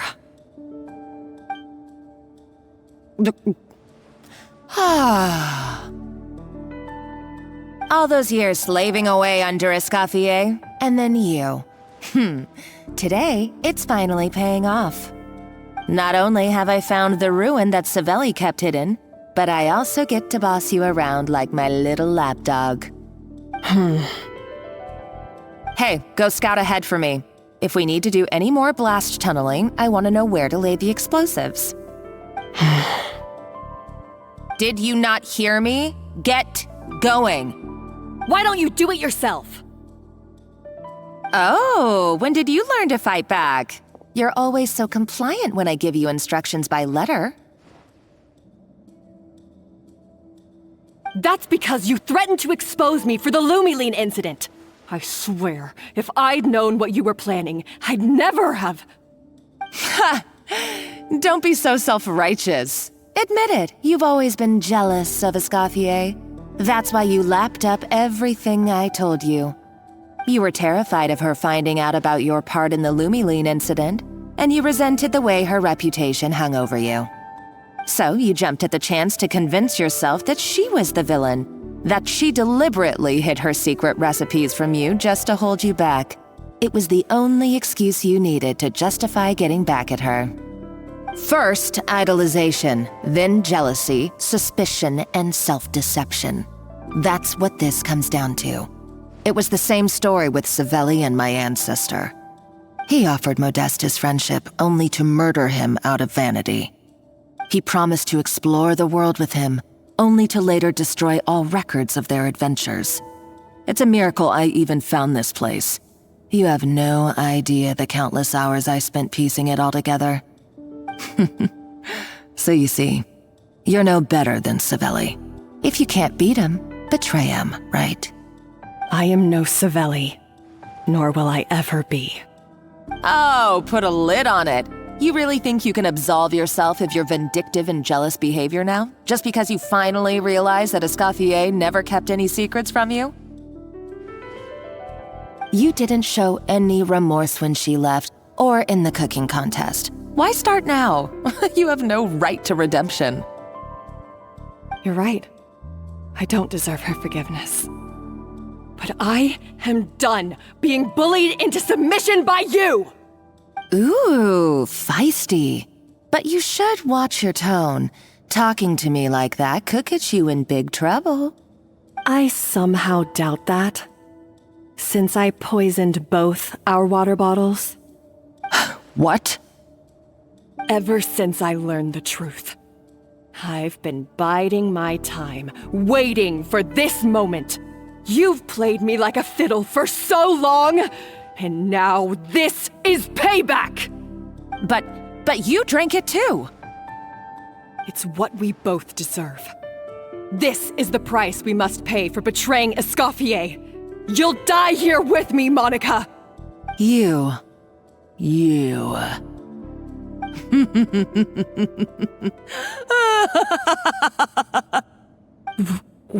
What's so funny? Oh, you're too much. I thought I'd play along for a bit just to amuse myself. You gave a very rousing performance. I saw your dumb plan a mile off. There's no poison in these bottles, just clean, fresh water. No. Revenge is a dish best served cold, you know. Did you really think your half-baked plot would fool me? You're a lousy chef, and you make a lousy villain, too.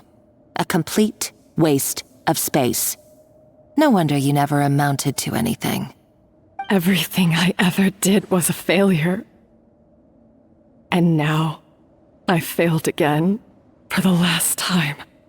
Hey, why don't you try your hand at being a comedian in your next life? You got a good laugh out of me. But now the show's over.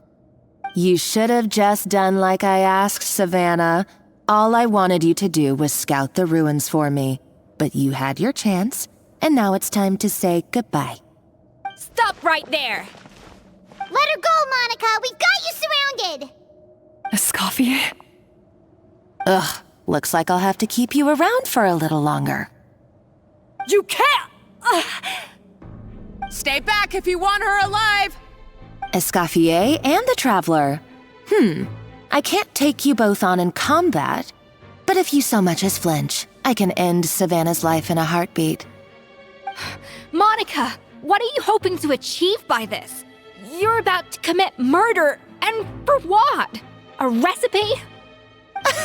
A recipe? You chefs are all blinded by your myopic focus on kitchen affairs.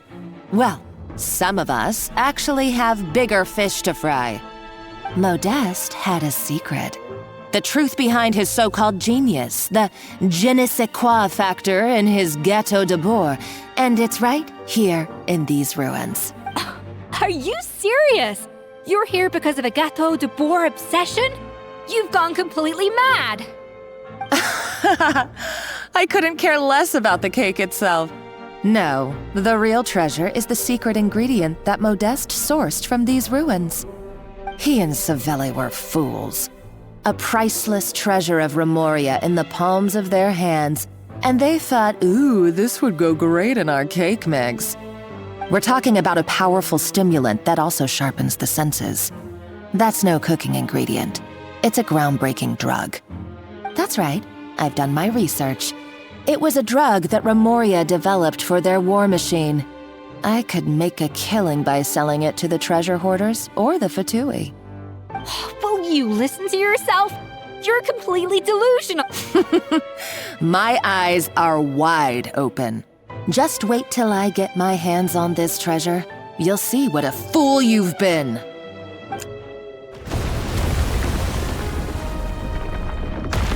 Wait, what's that sound? Just when I thought she couldn't get any crazier. She's lucky the whole place didn't collapse. Uh-oh, Savannah's gone too! Monica must have taken her. Oh, what a coward. She's only taken her hostage because she knows that she's no match for you. That's true. Even if she finds the treasure, she'll need Savannah alive if she wants to get out of here in one piece. Oh, well, our path's been blocked, so let's look for another route.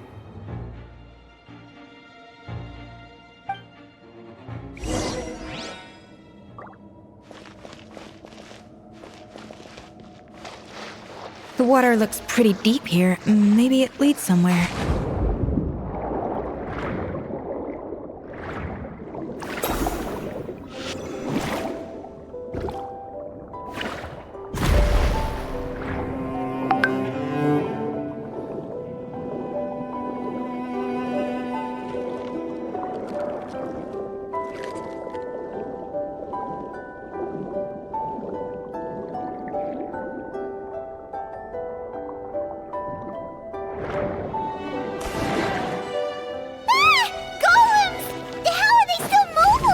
They were probably awakened by the explosion just now. Alright, Knife Skills 101.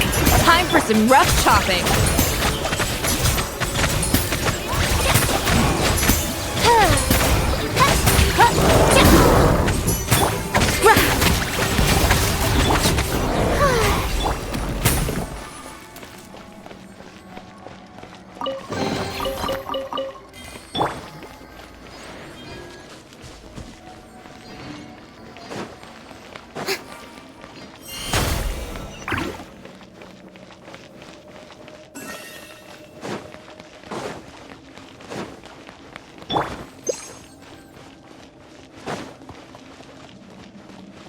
Another door?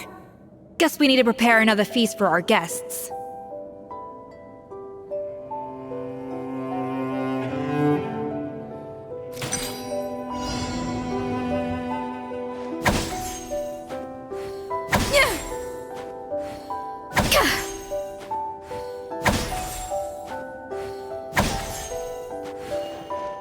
Off to the freezer!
It seems to really like the texture of Rome maritime flowers.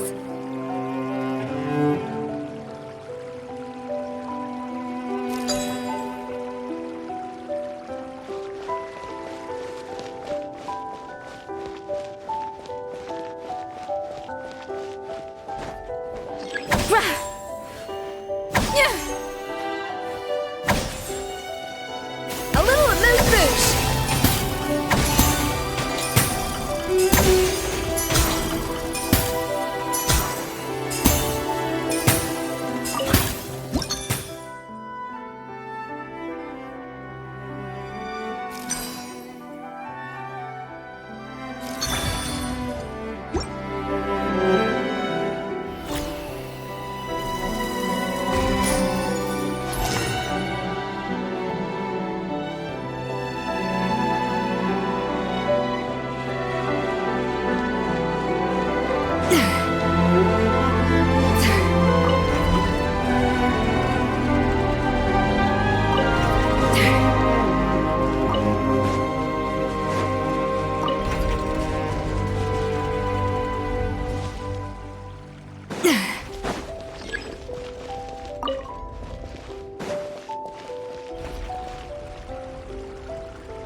A dash of frosting! Oz, reveal thyself! I summon thee!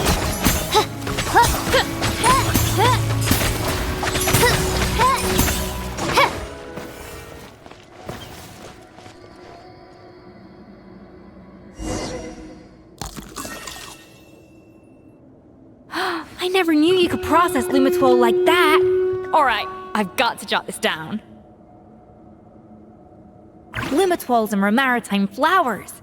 This could open the door to a whole new world. Yep, that's literally the plan. Wait, hold on. Which door are you talking about?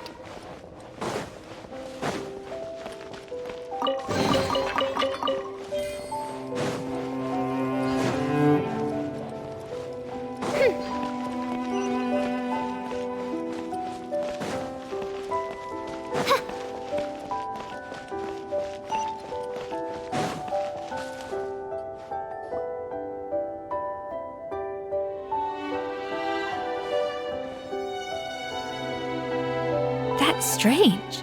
These don't look Romorian to me. More like last century Fontaine. Adventurers from last century Fontaine, huh? Oh, Modeste and Savelli, do you think they camped here? By the looks of it, this was a one-person camp. They adventured together, but maybe one of them came back alone at a later date.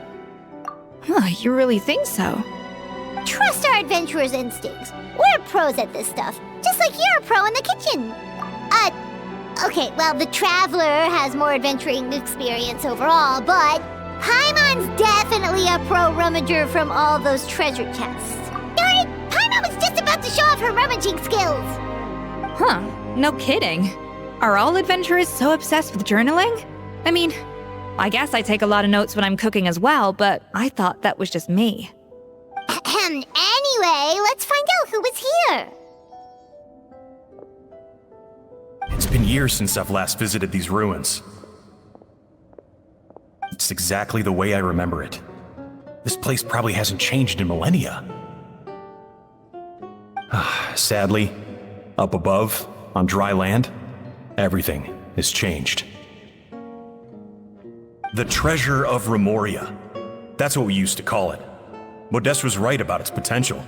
It turned Gâteau de Bourg into a national sensation. Our limited stock of the substance meant that the gâteau could only be produced on a small scale, but this only drove up the popularity all the more. Modeste was right about that too. He predicted all of it. He was praised as a genius, while I, as the one person who'd ever disagreed with him, was labeled a talentless fool. Modeste tried his best to console me, but I knew better than anyone just how great the gulf was between us. Our conversations grew scarce, and we saw less and less of each other. I didn't fight it. He had new friends and a career of his own. Why invite further disdain by inserting myself where I did not belong? I told myself that maybe one day, when I finally created a masterpiece of my own, I'd be able to face him without shame. Or maybe one day, when I've put these feelings of self-loathing behind me, I'd be able to ask him with a smile on my face, how about we go on one more adventure, for old time's sake? Unfortunately, that day will never come. So it was Savelli. From the sounds of it, he came back after Modeste had already died. I always thought it was just a legend. But if it's true, then this must be the place where they found their secret ingredient, the birthplace of Gâteau de Bourg. In that case, what does that say about the death of Modeste? If it's all true, maybe Savelli really did have something to do with it. The taste of Gâteau de Bourg has changed. Modeste was convinced of this, even though everyone swore they couldn't tell. Being the perfectionist that he was, he refused to accept even the slightest flaw in his work. He stopped all sales of the product, locked himself away in the kitchen, and worked day and night, vowing to find out where he had gone wrong. But as he baked and taste tested over and over again, he found he only strayed further and further from the original taste. It was only when he was sipping on coffee one day and realized he could not taste the bitterness that the truth finally dawned on him. What had changed was not the gâteau, but his sense of taste. The treasure of Remoria stimulates the senses, taste included, and invigorates the spirit. In the short term, it offers people the ultimate gourmet experience, but in the long term, it dulls their senses entirely. In hindsight, it made perfect sense. After all, why would a culture that sought liberation from the constraints of their bodies care for the loss of their senses? But we realized it too late. We were just too late. Over the course of his many culinary experiments, Modeste exhausted the remaining supply of the treasure of Remoria. He consumed it all himself. The finest culinary talent of his generation now faced a future in which he would never be able to taste anything ever again. Finally, in despair, he took his own life.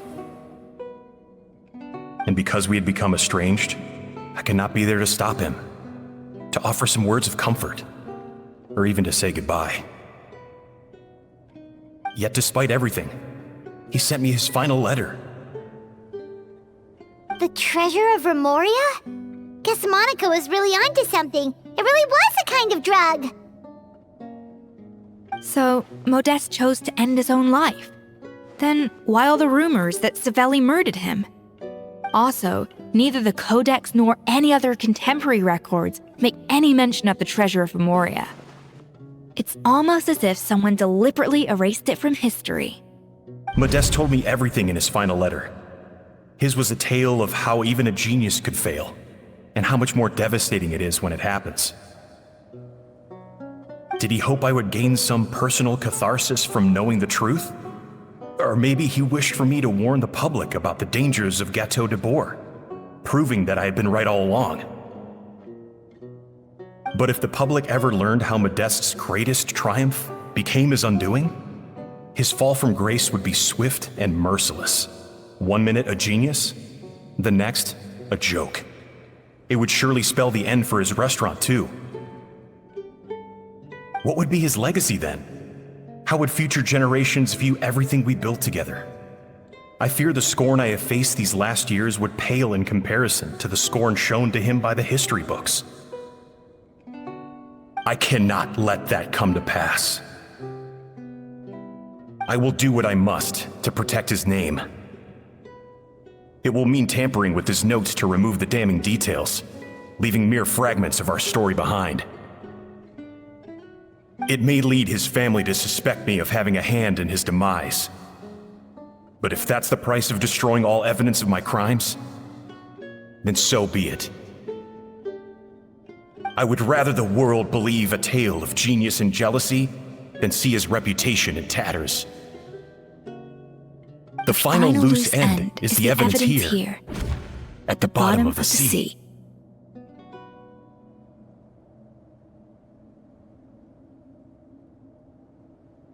Huh? What's wrong? Didn't we say Savannah should be safe for now? So we thought, but if Monica finds out what happened to the treasure, there's no telling what she might do.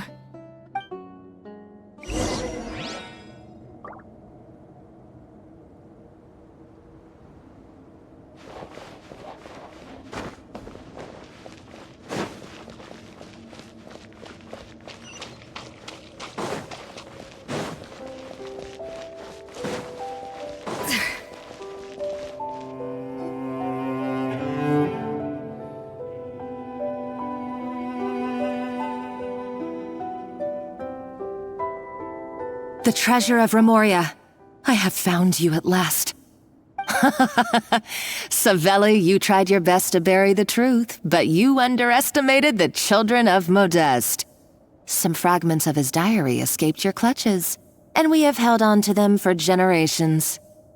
But I have to thank you too, Savannah.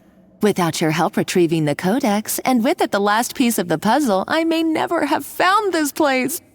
But now, finally, the secret to Remoria's military might is within my grasp. The treasure of Remoria is mine! Oh. It's empty. It's empty? Monica? Oh, we were seconds too late. Escoffier? What's the deal with that jar? Savelli's final act! He wanted to conceal the secret of the treasure forevermore and make sure it would never harm anyone again.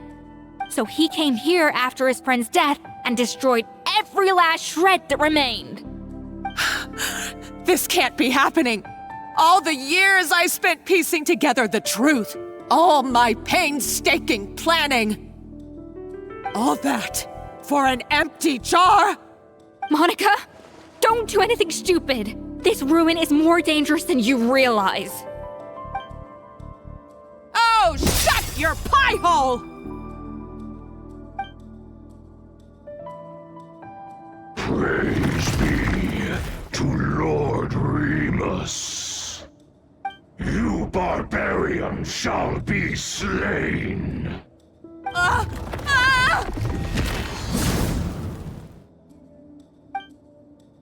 She's a nutcase! A liability to herself and everyone else! Well, now it's up to us to clean up the mess she's made! Take these golems out!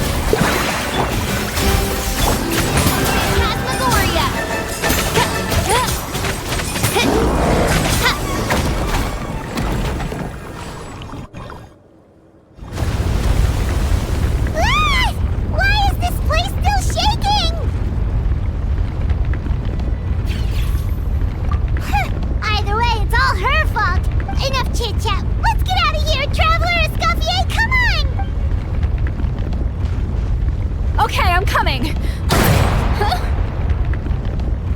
Oh, no you don't. If I can't get what I want, neither will any of you. I've got nothing to show for my life's work so far. But if I can take another so-called genius down with me in my final moment, then it was all worth it. You're a psycho!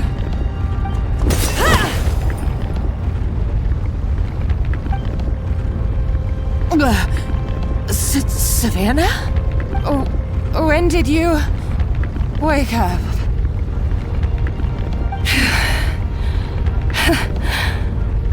I may be a lousy chef, but it looks like I'm not a complete waste of space.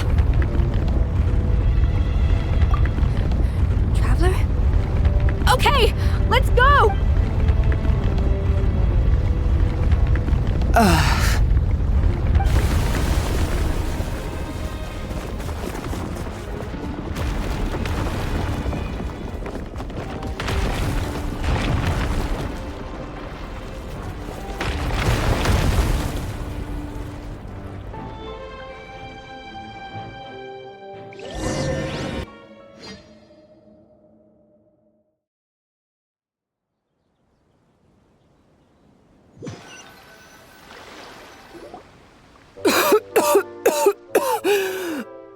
Escoffier!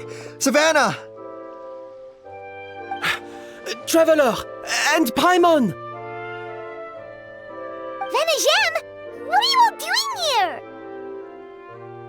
What did you expect us to do? Stay at the restaurant and sit on our merry derrieres while the Traveler and Escoffier were out here risking their lives? We had to do something, even though that something ended up being, well, waiting for you here instead. I don't deserve any of you. And I certainly don't deserve to be your head chef. It was my fault Escoffier had to leave. Then I couldn't live up to her standards. I acted like a tyrant in the kitchen. And now I almost got myself killed. Come back, Escoffier. Come and be our head chef again. I'll never be able to replace you. Okay, so everything I said to you the day I left, it just went in one ear and out the other? Huh? Sorry, I was kinda in my own head at the time. All I could think about was the Lumiline situation. What was it you said again? Forget it. It doesn't matter. Anyway, I didn't leave this job because of you. And you're not nearly as awful a chef as you think. If you were that bad, why would all your staff show up here for you? Escoffier's right. Sure, you nitpick our work and get us to do things over a lot. But when it comes down to it, you're the one who's always doing whatever it takes to make sure the customers get served on time, every time. Things were pretty rough after Escoffier left, and Savannah's the only reason we've been able to make it through. Our customers know that Escoffier doesn't work for us anymore. But the fact is, they keep coming back. If that's not an endorsement of your work, I don't know what is. At the end of the day, we're all human, and we all make mistakes. All we can do is recognize where we get it wrong and do our best to improve. That's all that's humanly possible. No, I get what you're saying, but what I did to Firmont and to Escoffier, it's unforgivable. Well, about that, there's someone else here to see you, Chef. It's been a while, Chef Savannah. Firmont? I'm so sorry. I put far too much pressure on you.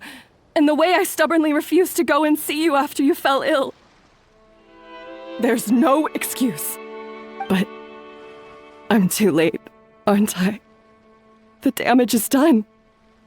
I heard that you can't even hold a kitchen knife anymore. Actually, I think I'm going to be just fine. Huh? We thought Firmin's problem was purely psychological in nature. But after the threat letter came to light, it got Firmin thinking. And then he remembered the tea that Monica used to give him every night. And as it turns out, she was lacing it with Lumiline the whole time. No way! Doesn't that cause nerve damage? It can.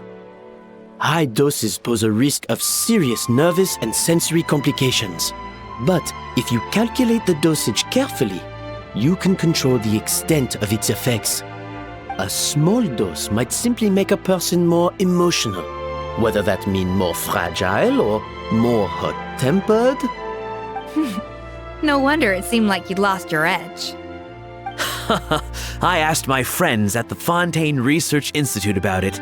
They said that with the low dose I was taking, the risks are pretty small. They also fixed me up with some meds and said I should recover in no time. Well, that's what happens when you give someone a little bit of hope to cling on to. There's more. We believe that Firma was likely not Monica's only victim. You mean she poisoned me too? Oh, so that's why Savannah's been so irritable this whole time! Let's not be too quick to blame everything on the Lumiline. That stuff can only amplify what's already there. So tasty food will seem like the most delicious thing in the world, while food you don't particularly care for will become utterly revolting. So you better make sure you reflect on your behavior and apologize to every single person you've wronged. I will. I'm sorry. There's still one question that's really bugging me. Why is it that no matter what I do, my Gâteau de Bourg never tastes the same as yours? Is it just... is it because you're a genius and I'm not? It's because the heating element in your oven is broken, you silly goose. What? Huh? I felt like something was off during the cooking contest. Once I got around to checking all the equipment, I noticed it right away. There was a half-degree discrepancy between the temperature setting and the actual temperature. All the ovens in the whole kitchen had the same problem, which confused me at the time, but by this point, it's pretty obvious that Monica must have tampered with them. I would have figured it out the day of the bake-off, since the issue affected both our teams. But of course, Monica sabotaged mine so that could never happen. No. I spent so long trying to find out where I was going wrong, and then you pinpoint the problem in just one night? It all comes back to one simple, undeniable truth. You're a genius, and I'm just plain old Savannah. Oh, cut it out! Stop the woe is me act for a second and just think. I came up with this recipe. You don't think that might have something to do with it? Do you know how long I spent perfecting my Gâteau de Bourg? 3 years! 3 whole years! I know this dish inside out, back to front and upside down. And you've been head chef now for what, 6 months? If that? A couple hundred failed attempts, and you're gonna throw in the kitchen towel and declare you'll never be successful because you're not a genius. You clearly have no idea how many kitchen failures I've had under my belt, or just how long it took me to finally get my recipe to a level I was satisfied with. Genius or not, everyone makes mistakes. Modeste did, Savelli did, everyone does. You're only a lousy chef if you don't face up to your mistakes, learn from them, and then keep chipping away until you crack the problem once and for all. Surely you haven't forgotten all that. You were no lousy chef back when I handed you the reins. I haven't forgotten. And I'll make sure I never do. That's our head chef. Ha-ha! Sounds like we won't need another changing of the guard in the Hôtel de Bord kitchen anytime soon. Huzzah! Aw, what a perfect ending to a crazy journey. Look how happy everyone is. So you got your mojo back now? Yeah. Thanks to you, Escoffier. In fact, no.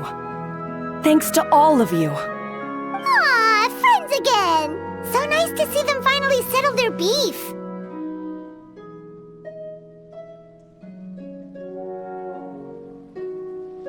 Good. So now that's out of the way. It's time for payback. You cheated in our last bake-off, and I demand a rematch right now. Huh?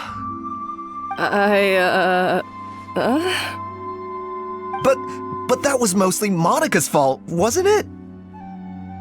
Right. And also, does it have to be right now? Savannah's only just got her mojo back, and you barely escaped from a death trap. No excuses! This is a cooking contest between two top chefs, and nothing will stand in its way. So grab your spatula and get ready, because this rematch is happening today. Right now, this instant! Hey! So, this whole time you were salty about losing? The second cooking contest commences now! This time, no more games, and no holding back!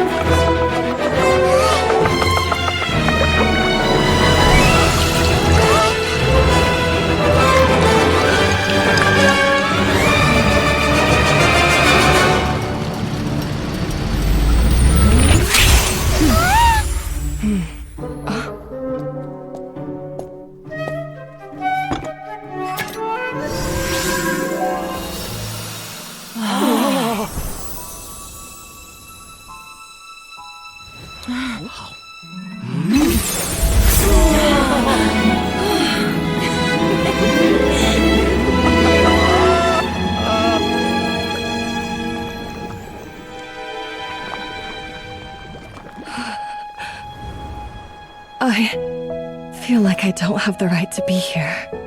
Hey, what are you so afraid of? You can't unbake it now. And if you don't serve it, then good or bad, you'll never find out how to improve.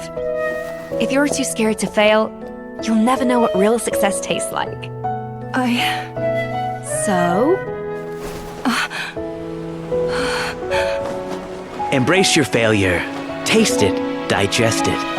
That's the way to success. I don't know. Sounds like it's easier said than done. I'll do it.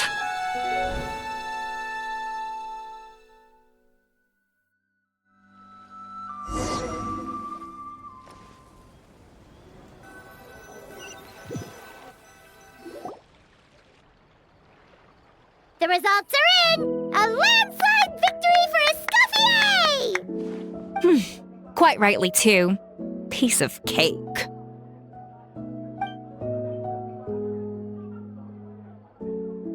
Oh yeah, look at that!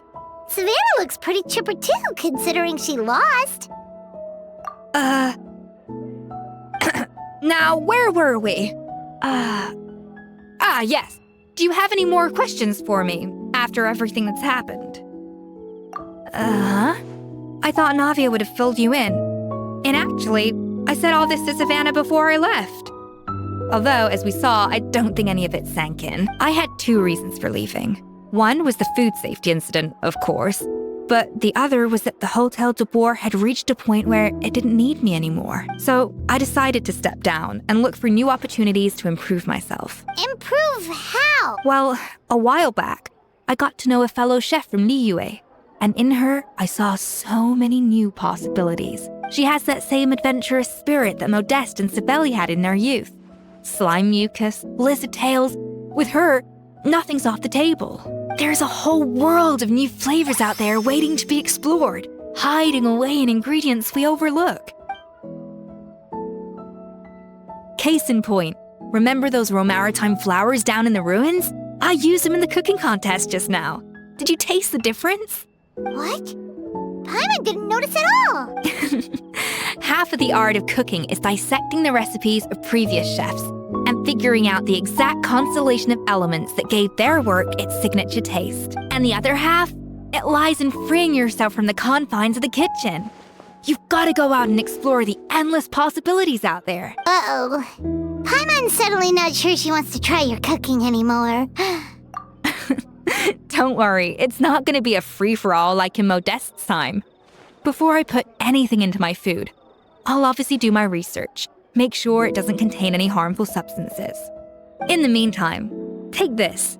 It's a recipe for Petit Gâteau de Boer, revised version.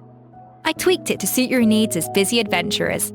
Hope you enjoy, and remember, feedback is always welcome. All right!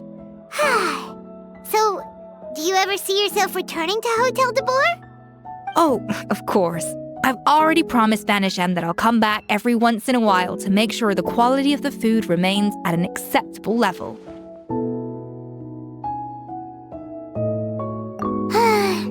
You know, Paimon's still a little disappointed that we never got to see the treasure of Remoria. Surely Monica wouldn't have gotten drawn in so deeply if it wasn't for all the mystery surrounding the original Gâteau de Boer. She practically dedicated her life to finding the lost pieces of Modeste's diary.